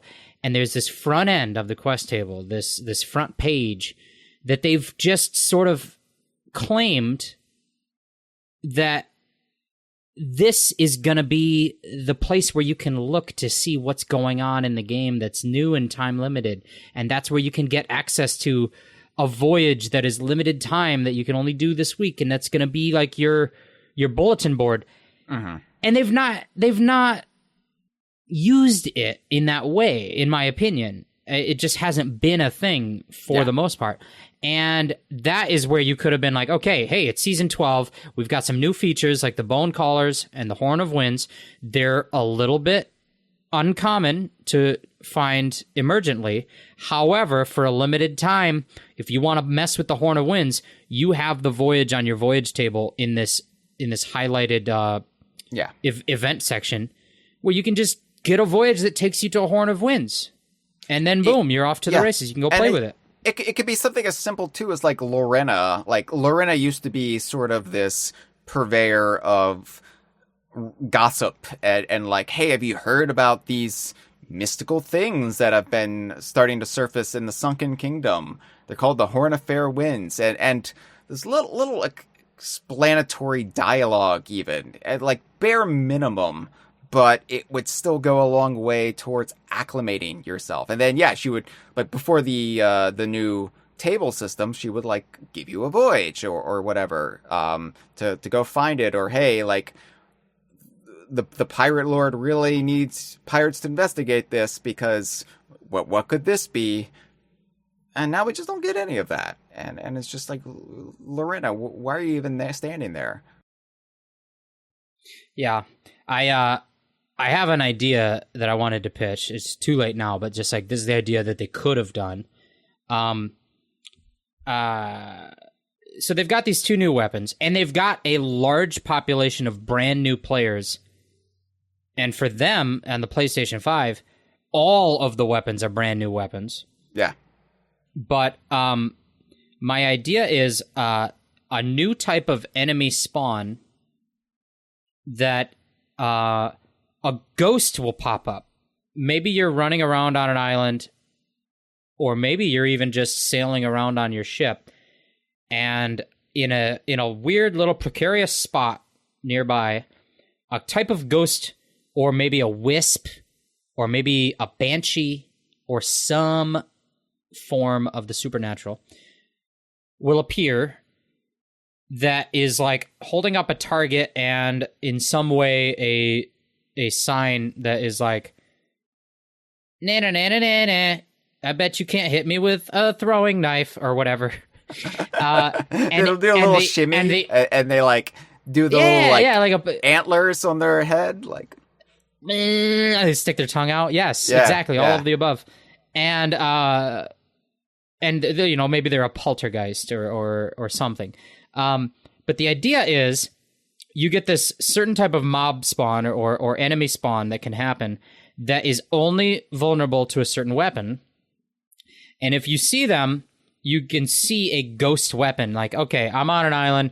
There's a poltergeist. He wants to be hit by a double barrel flintlock. And then right there on the beach in front of him is a ghost double barrel flintlock. And if I don't have one equipped, I can just pick this one up off the dirt.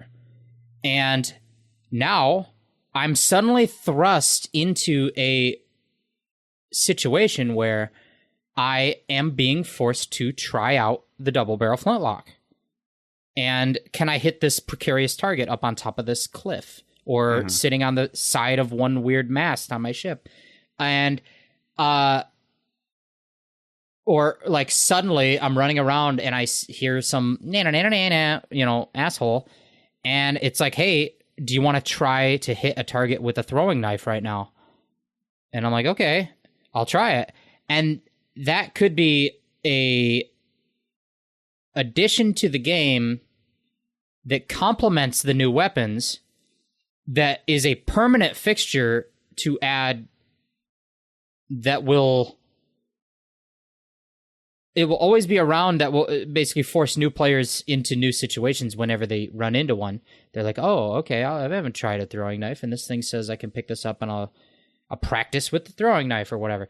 But it also would be a time-limited like event. It's like, okay, weird poltergeists have started invading the Sea of Thieves, so the weaponsmiths have given us some new weapons to try and take them out. And that is the lore reason why throwing knives and double barrel flintlocks exist, because we're trying to combat the ever-increasing spiritual threat on the seas. And now these things are around that have a gameplay function, but also for this limited time, they're really common, and you're going to see them all over the place.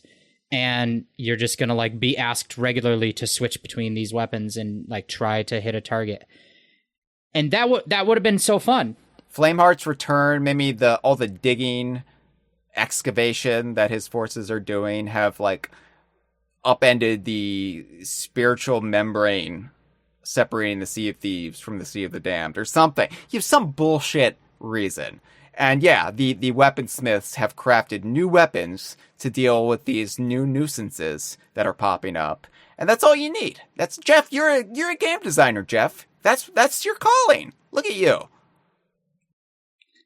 So it would be cool to do that. And then the other thing is, I just think there should have been like little obstacle courses to run through. They're purely like for fun or just around. They're like permanent fixtures. The way we have the obstacle course by the Sea Dogs Tavern, which has you just doing like running and jumping and climbing. That's like the whole thing. Okay, you run and jump and climb through this thing and never fall down. But what if there was an obstacle course that was like, can you hit this target with a throwing knife and then walk across a tightrope and aim a harpoon at the right angle to get across this gap without falling? Like, just having that in the game gives players, whether it is a incentivized or required challenge, or whether it's just present and people will want to do it because it's there. Either way, it's something, and it highlights the new features. That's the thing, is that like these new features are good and we like them, but it feels like they aren't given enough of a fanfare in the way that the game has previously done. So that's how we feel about it. We're in agreement. Go ahead and tweet at us or message us on YouTube comments. I don't know. Let us know what you think. I'm really good at podcasting. Actually, Hyle, my New Year's resolution for 2025 is to learn how to be a co-host on a podcast. Oh, but, okay. In the meantime, you're just stuck with what you got. It gives me something to look forward to, I have to say. Yeah. So, okay, yeah, we're a little salty about the lack of really any proper fanfare for any of this stuff. Besides number go up, smiley face. I think it's more of a frowny face in this case. Number go up, colon, what's that? Slash. Slash that goes upward from left to right. Mm-hmm. Yeah. Because it's a little bit uncertain. That's how we feel. But they did have, and I'm almost loath to use the term events this season. There were things that happened. Little special occasions. Nothing really to celebrate the new features. No, but there were events. There are the events that are always going on. There's always Twitch drops. There's always a Golden Glory weekend, a double XP weekend. They every season they do a community weekend, and that happened. And they had the Emporium Extravaganza, which was just like a sale in the shop that if you got in there, you also got put into a raffle drawing to maybe win a raffle drawing where you would win all Emporium items that were ever sold. And by the way, I didn't win, which is unfair. Yeah, I know. You stopped playing the game there for a while. Yeah, I was so frustrated by that because I tried everything I could to win. I put myself into the raffle drawing. Like, what more could I have done? Aside from that, and there was actually is currently ongoing the Flags of Friendship, which was just a very simple event that was like, hey, for a limited time, you get added rewards if you do stuff in an alliance with other ships, and also you unlock a reward if you ever form an alliance. Yeah, it's funny because we were so pessimistic about this because we thought there's no way we're going to form an alliance with somebody because when is the last time we have ever formed an alliance with somebody? Which, like an actual alliance, going up into your crow's nest, putting up the alliance flag, having another crew accept the alliance or vice versa, because a lot of people playing the game don't even know about the alliance flag. So it's just very hard to communicate, to find a friendly crew or a crew that is open to being friendly and then form that alliance. It just doesn't happen all that much anymore. And we actually did it at the very, very end of this past Sunday stream from when we were recording. We went to the outpost. We were selling off the remaining stuff. And then someone on the crew said, there's another crew here. And it just kind of fell into our laps. And we were like, let's form an alliance.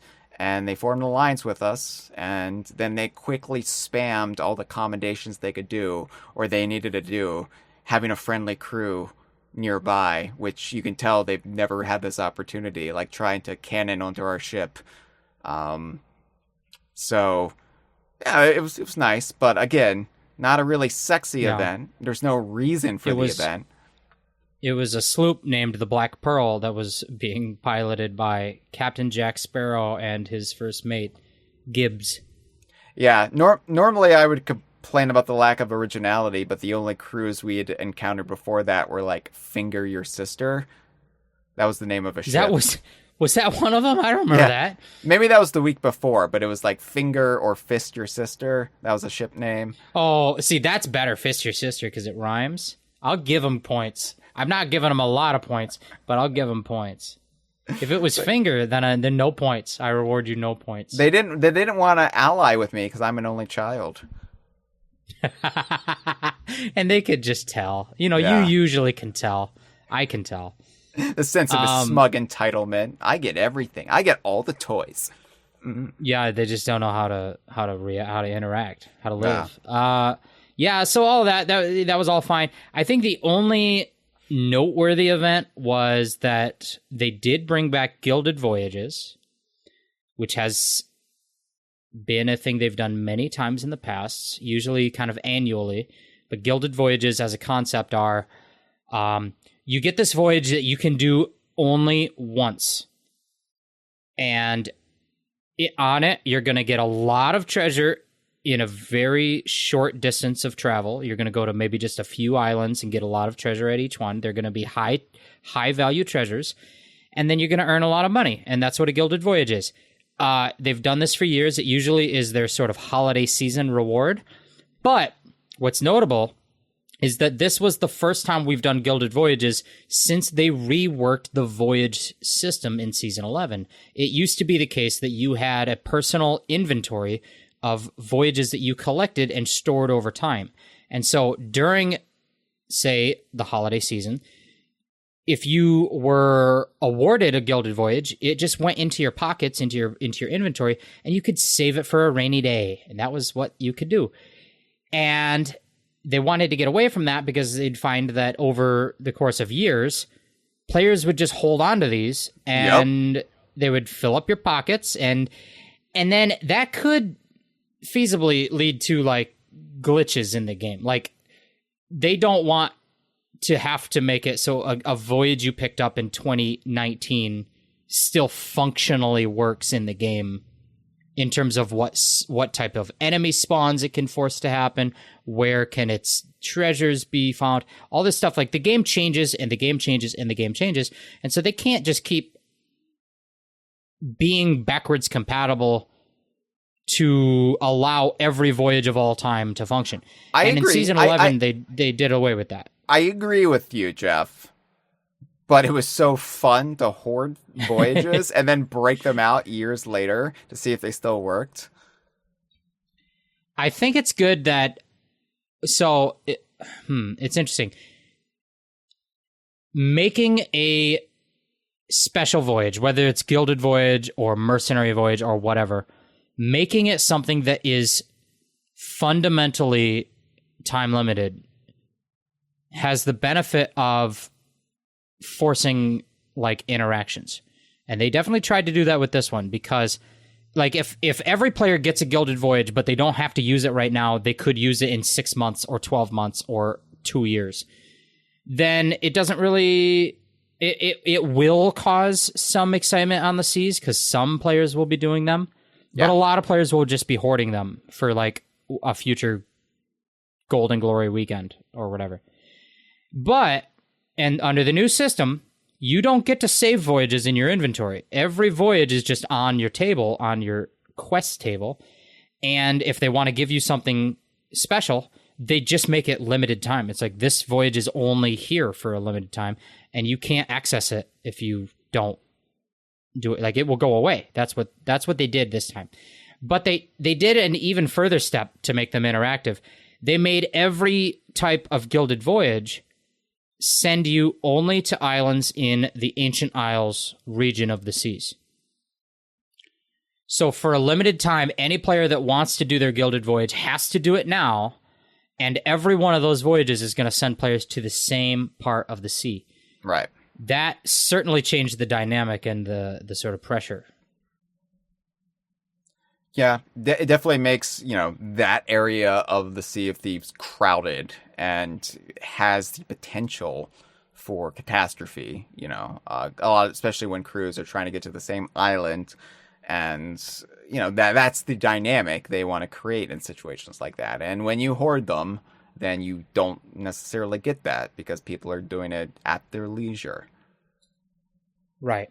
Well, and it doesn't necessarily have to resort in violence. It can lead to cooperation because, the best thing for everybody, if your goal is to get the most treasure and the most, rewards, would be for all the players in that area to all join one giant alliance and for everybody to just get filthy rich. But obviously... the execution of that, right, the individual choice is that, well, I could get half of the treasure from everybody, or I could get 100% of the treasure from this guy by killing him. And but you never know how things are going to go when you force players together. You might get the cooperative scenario and you might get the competitive one, or you might just get what I think we got, the sort of uneasy, like, chaos, like, I don't know what he's doing, he doesn't know what I'm doing, we're at a weird arm's length and dancing around each other and never really fighting, but never feeling comfortable.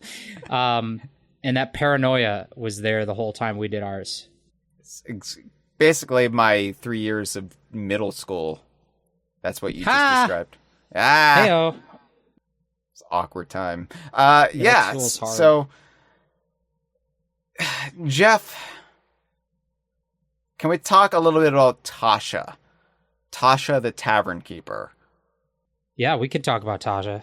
Talk about sore spots. Yeah. So, we already complained that there was no narrative reason for anything this season. Stuff just showed up.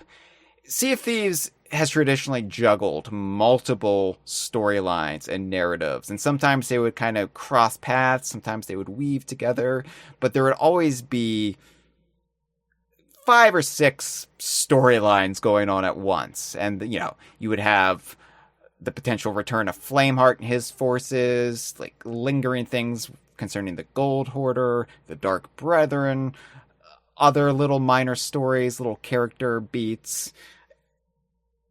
And it just feels like since adventures have ended, or since, I guess, Rare quit adventures, they have really just gotten bad about juggling the lore, to the point where one of the lingering plot threads left over from adventures was Tasha, the tavern keeper from, I believe it's Ancient Spire? Yes. Yeah. So she got afflicted with the skeleton curse, and she was slowly transforming into a skeleton. And Tasha has a lot of, like, history with other characters. Briggsy, for one. And so it's like, oh no, we need to cure Tasha or else we will lose her and she will become a skelly. And she had a skellified arm. And then they just got rid of the story and they said, oh, I got all better because there was a magic sword and we wished really hard on the magic sword. And now I'm good. And that's it. Stop thinking about this. Yeah.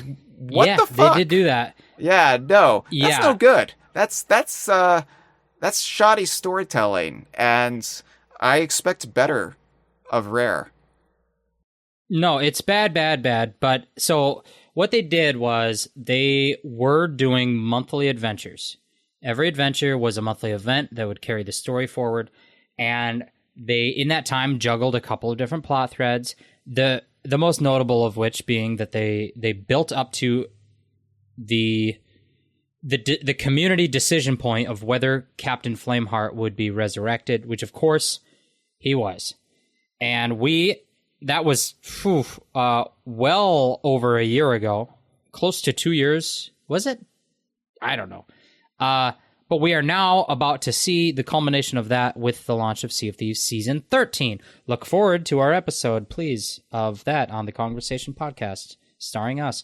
But they had another thread that they started up after that. They were like, okay, the Dark Brethren are on this quest to find the cure for the skeleton curse, and we know Briggsy was also on the same hunt, and so they caused Tasha to become infected so they could get Briggsy's memories involved, so then they could kidnap the memory ghost of Briggsy and force her to help them into the Sea of the Damned, where the ancient civilization of the Sea of Thieves is currently living, because they live there. There's a lot going on in Sea of Thieves story, or there was. And there was this whole thing. And then they kind of they built up to this notion that, Briggsy And the Dark Brethren are going to go to a special ancient temple in the Sea of the Damned, and that's going to be the next story that we as players are probably going to experience and be directly involved in. And then there was just radio silence for like a year, and then they just said, oh, that story wrapped up off screen, and Tasha's better now because her ghost parents remembered her arm hard enough for the ghostly memory of her arm to manifest and become real. The whole notion of memories in the Sea of the Damned has really gotten flanderized, I would say, to the point where you can now have ghosts remember your body parts, your appendages, as they were at a previous time. And I cry foulness, because Tasha should have a little baby arm. That's how they should have... If they were going to resolve it in such a dumb way, they should have gone all the way with it and had her have a little baby arm. And it sucks, but make it a piss take. If you're going to piss it away, have fun pissing it away.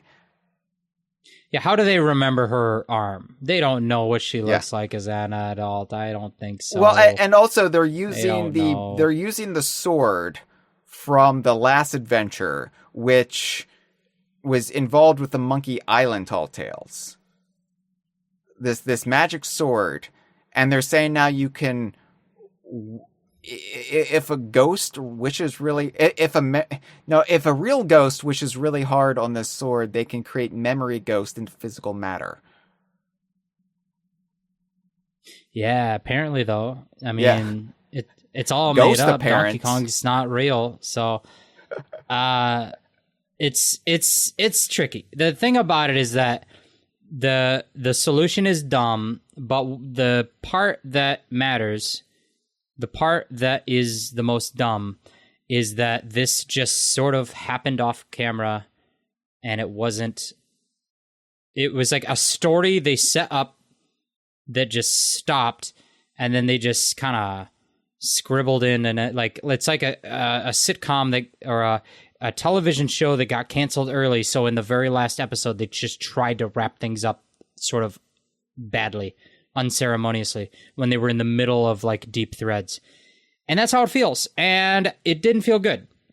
And in season 13, in season 12, that's one thing that happened. It was like, okay, we're wrapping up the previous stuff that we never finished. That felt bad. But then you also have we have upcoming stuff that's exciting that should be seeded and like built up to. And I don't think season 12 did a good job of that either. No, there should be this sense of foreboding throughout season 12, because Flameheart is about to really make his presence known. The Sea of Thieves is going to be a fundamentally worse place. This threat of pirate tyranny that's looming overall. The balance of power is going to shift away from the Pirate Lord and his forces, which are more of the ne'er-do-well sort of swashbuckling rogues versus the straight-up evil of Flameheart. And you don't feel that. They pay just minimal lip service to all of this. And it used to be like very...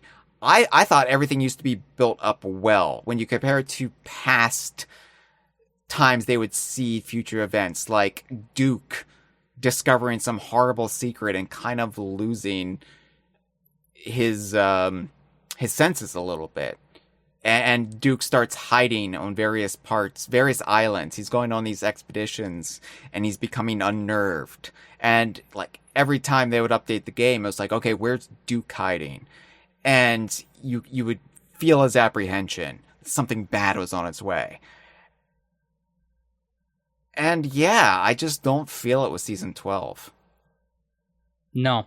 So we are alluding to what's coming in season 13, which was announced well ahead of time in this roadmap video about Captain Flameheart will return in his physical form, and it will be accompanied by a sort of world event where you can do battle with his Burning Blade ship in physical form, and then take ownership of that ship and pilot it in Flameheart's name if you want to do that, and sort of become your own traveling world event, like become the boss, so to speak.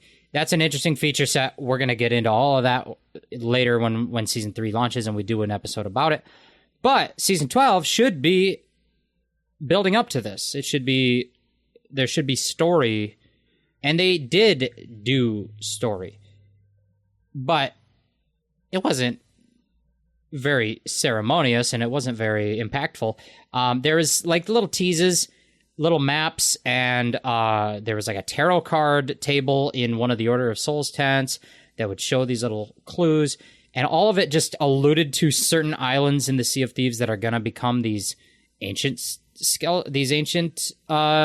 temple islands where the Flameheart skeletons have set up expeditions to. That's going to be all part of the feature set of season 13. They've teased those things, but there's no excitement or speculation around them because they already just announced well ahead of time what all the features are going to be in that roadmap video. So there's no sense of mystery to it, and there's no sense of speculation to it. So we know what's coming, and we're just seeing things gradually pop up in the game that are sort of teasing it. And then they have the orb of secrets on the Reaper's hideout that is like every update whispering some different, basically indecipherable nonsense, teasing Flameheart stuff. Yeah, but it's not even enigmatic. That's a little harsh, but it's not even like tantalizing because you just know like what it's talking about. So it's just, I don't know, like the whole orb thing. It started as a like little cheeky thing on their Twitch channel, right? Like during the holidays, they would have these streams and they would like show this orb, which was a lantern that you could unlock in the seasonal progress, I believe. And then like occasionally like images would appear in the orb for people who just kept it on, and it would like show you things that were coming in the year ahead. I feel like the orb became too much of a community meme, and then Rare got way too excited about the orb, and the orb doesn't do it for me anymore, Jeff. No, I can't get there with the orb. No, I think that the notion of like a surprise stream on Twitch where you see some like shadow figures appear and you're like, oh wait, is that Belle? That was the first sight we had of Belle in the game. Before Belle came to the game, we had Belle appear as like a shadowy background figure on a orb stream. And that was exciting. But it's exciting in that format. It's not as exciting when it's just like sitting at a location in the game, saying a bunch of like vague, poetic, I'm going to use the word again, nonsense. It's like, the flames will rise and he will be the king. I'm like, that's not exciting. That's not a thing. That's not like... shit, Jeff. Have you been ghost ready for Sea of Thieves? Like the last few months? Because that's spot on. That's almost transcribed, literally. You can read it and like not get a plot thread out of it because it's just sort of vague stuff. And it used to be whenever we would play stream, you or Cameron or someone would be like, ooh, Hyle, there's new lore. We have to go check this out before the end of the stream, and be like, ooh, I'm excited. Oh, I can't wait to see. And now you say that, and I'm like, let's get it over with. Because there's nothing exciting about it. It's like, I don't want to say they're phoning it in, but a little bit, they're kind of phoning it in. It feels like there's no master plan anymore. And they're just kind of throwing stuff out to get to the gameplay mechanics. But that care and craft that used to be apparent when you're playing Sea of Thieves. I no longer feel it, and it's kind of discouraging as someone who really did love that stuff. Yeah, absolutely. And I know that's the Sea of Thieves development is it's sprawling. It's multiple teams. You know, you talk about adventures when they used to exist. The adventures team was like a whole team trying to do something, but they're different than the team that is making whatever the core feature is for this season, which is different than the team currently working ahead for next season, which is different from the team running the Emporium, just trying to come up with some cosmetics. But it really does feel like there isn't a overarching sort of hand that is tying things together. Like, okay, like, oh, some of what's happening in the Pirate Emporium and the Plunder Pass is sort of tied to the lore of what's happening in the season, and what's happening in the season was teased by what happened on the adventure, and what happens in the next adventure is highlighting the gameplay of the season. So if you want to play this new gameplay, just play that adventure, and it's like a grab bag of all the new features, and you get a taste test and all this. It doesn't feel like they've ever hit that like perfectly. No. But it especially feels right now like they're not making any strive towards anything resembling that. Everything is disparate. Everything is its own stuff. You know, fuck it. Here's the Medusa ship set. That's something, you know, it's all just its own stuff. And, you know, I get game development's hard. I don't make games, but all I can do as the guy who plays the game is tell you how I feel and my reaction, and I'm not all that impressed. I'm not like loving all of the stuff. I agree. I still really love the game. That hasn't changed. I'm just so unenthused about the story, the narrative. I've basically given up on any narrative and any like anticipation of what's coming next or where a story is going. And I mean, that's partially the end of Adventures, because Adventures were the main way they were delivering that stuff to us after like the big events had subsided, like Hungering Deep and Cursed Sails, and now I just feel like we don't have that, and there's no avenue. I'll say that the thing that hurts the most about that is that when we lost Adventures, we didn't just go back to the paradigm of the game pre-Adventures. We got worse. Yeah. Because even before Adventures, the game was often doing like, well, here's a monthly moment where Lorena is talking about what's going on in the world, and there's a little taste of narrative flair about why there's a blunder bomb now. And we've lost even that. Like we didn't just lose Adventures, we went way backwards. Yeah, the Lorena stuff wasn't optimal, but I will take that over this. Absolutely. Before we end this podcast, we're being very we're not always all Mr. Positives. This has been a little bit of a negatives podcast, but I do think we did. People accuse us of being shills.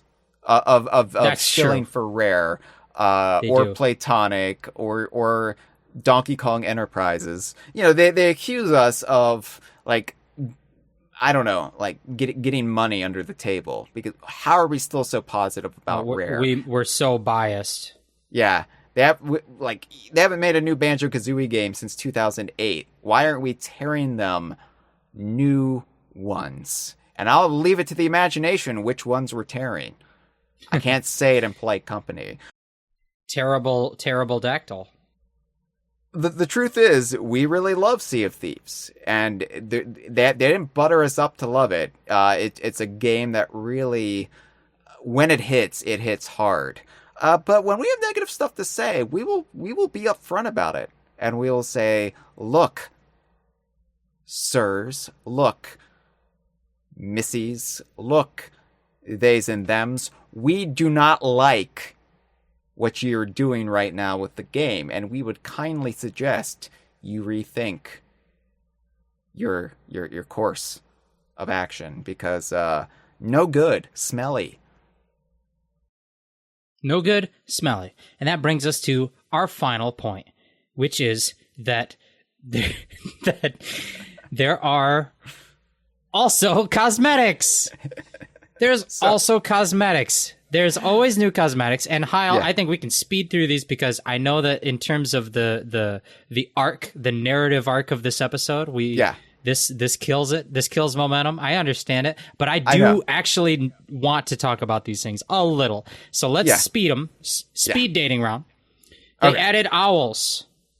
I don't care. What do you think about owls? I don't think owls work thematically in Sea of Thieves, and I understand this was another. Agree. This was a big community push. This was kind of a meme. Owls, and it's a meme that far outstripped my TT advocacy. So fair play, but. I think owls are starting to get a little bit askew, a little bit off topic. I agree. I'm with you on that. I'm glad they did it because of the community side of it. Like, having seen that play out in real time, I'm just ever so slightly more plugged into it than you are, but I wouldn't say by a lot. Sure. But there's some joy to get out of the fact that the owls came in because of community members. That's cool. There is an owl in Donkey Kong 64. There you go, fans. Tied back to the Donkey Kong podcast. There's owls in Tropical Freeze, Jeff. I know you hate Tropical Freeze, but there are owls in Tropical I know, but Freeze. I was trying to go for the classic nostalgic one to show my cred. I don't think that talking about a game from 2014 gives you any cred. There's no cred for that. But it's true. There are owls in there. One of them is named Scowl. Very clever name. They just showed that in season 13 they're going to add toucans. Cool. What kind of pet do you want to see? I would love a water-based pet that follows your ship. Oh. Or like swims to the shore with you. The water horse from the film The Water Horse. Well, I was thinking like an octopus. Or Free Willy. Oh no, octopus, that's true. Yeah, Free Willy's probably too big. I want to see lizards. A lizard perched on my pirate's shoulder, whether it be a bearded dragon or a chameleon, or perhaps even an iguana. All of the above. All of the above. Lizards would be cool. Different colors and schemes. They can dance. I don't know. What about this, Hyle? This is related. A leech that just sucks on your body? Yeah, you pull out the leech emote and, like, your pirate's in agony a little bit. Just a little bit of agony. But cured of any ailments they may be suffering from. Yeah, it's true that when you are sick, your blood is sick. So give some of that blood to the leech, and things will be good. I do like that it wiggles. We're fans of... Actually, there are already leeches in the game, so why can't they be our pets? Yeah. You can hold the leech in your hand. Why can't you put it on your body? That's all I'm asking. Why doesn't the leech in your hand trend towards automatically latching on to your skin? That seems odd behavior for a leech. And, you know, all of this ties us into Wormwake, which we don't have time to discuss. There's just too much about Wormwake. We've talked about it already. Here's DKU. The Paradise Garden costume set came in this season. That's based on the Viva Pinata video game franchise made by Rare. It is. It's a costume based on Viva Pinata. All the Viva Pinata cosmetics in the game are labeled Paradise Garden, even though it's Pinata Island in Viva Pinata. But Pinata Island's it was kind of like a myth. It's kind of like a legend that pirates tell each other around the campfire at night. And this costume, it's very evocative of what the human weirdos in the Viva Pinata series wear. It looks like something they themselves would done, but it's unique. And even better, Jeff, is it comes with a emote where your pirate tosses up a Galagugu pinata. And Jeff is having a moment. Oh yeah. Yeah. you whack a Galagugu with a stick, and even though it's depicted in a more realistic fashion than you would see in Viva Pinata, I do believe you could make the case, Jeff, that what your pirate is holding is an authentic Galagugu from Pinata Island, which, although a drone species, would be considered an appearance of a DKU character. Oh, well, I didn't want to start an argument, but I don't know if I would. I don't know if I'd count a drone species as a appearance of a character. Well, but not a specific character, certainly, but yeah. Like in terms of the DKU rules, like, right. Would you say? Yeah, I wouldn't say that. That's. But hey, it's certainly, noteworthy, certainly discussion worthy. That this. I was with you. I think that you could call this an appearance of a Galagugu, which in and of itself is just a noteworthy thing. There is a Viva Pinata in Sea of Thieves. How neat. A Viva Pinata, that is what they're called. Yes, correct. And the last of all the things of cosmetic so forths, the Gorgon cosmetic set. Now, this includes a ship set and also a costume that turns your pirate to stone. Sort of like how Mumbo Jumbo turned Banjo to stone. That's interesting. Is that DKU? Is that a reference? But here's the other.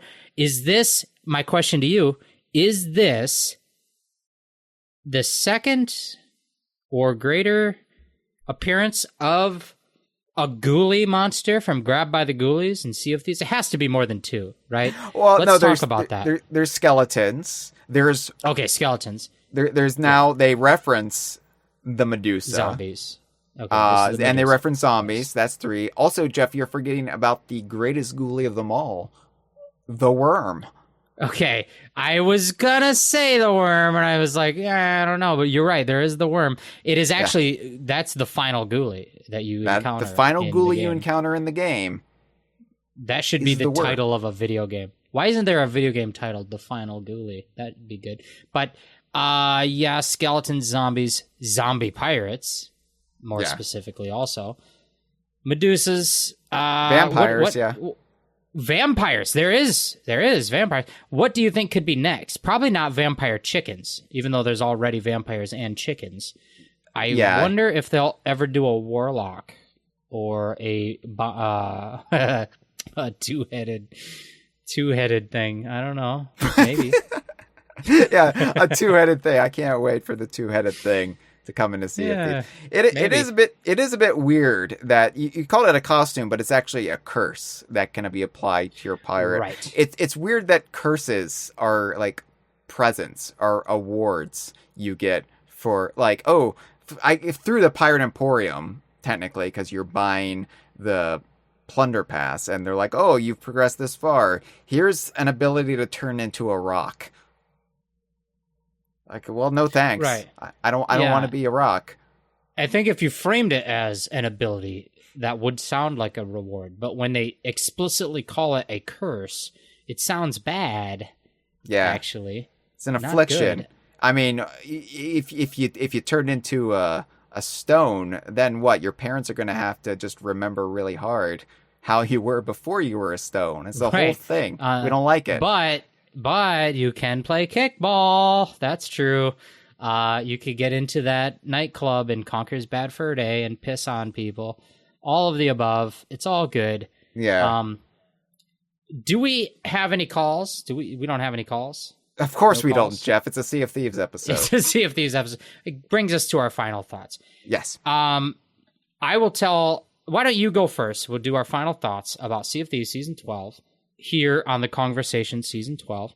Okay. And we'll send off our listeners into the night. This will be the last time the Sea of Thieves season and the Kongversation season are perfectly aligned. It's a once in a lifetime moment, so please savor it. It's like Halley's Comet. Yeah, get that telescope. Yeah. So, it's a mixed bag, honestly. And it's the first season where I really feel like I have to be a little bit negative and I can't just focus on the positives because although I like a lot of the new features, more than I dislike. I just think, structurally speaking, the overall package of Sea of Thieves, they're getting a bit sloppy. And that all comes down to narrative, lore a little bit, but mostly presentation. I feel like they're kind of phoning in the presentation. And as somebody who's been playing from day one, I really do feel like it's just too haphazard, and it's becoming too much video gamey compared to not just the Sea of Thieves standard, but the rare standard.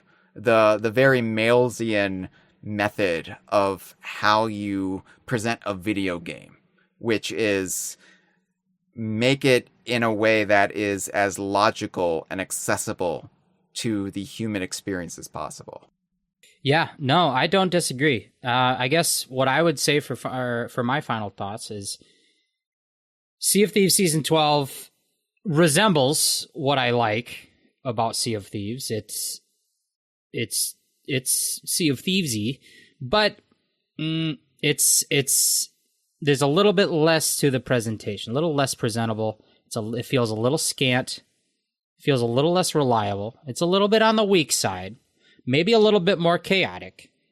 I guess what I'm trying to say is Sea of Thieves Season 12 might be the uncle. This has been a File 2 production. Que rico.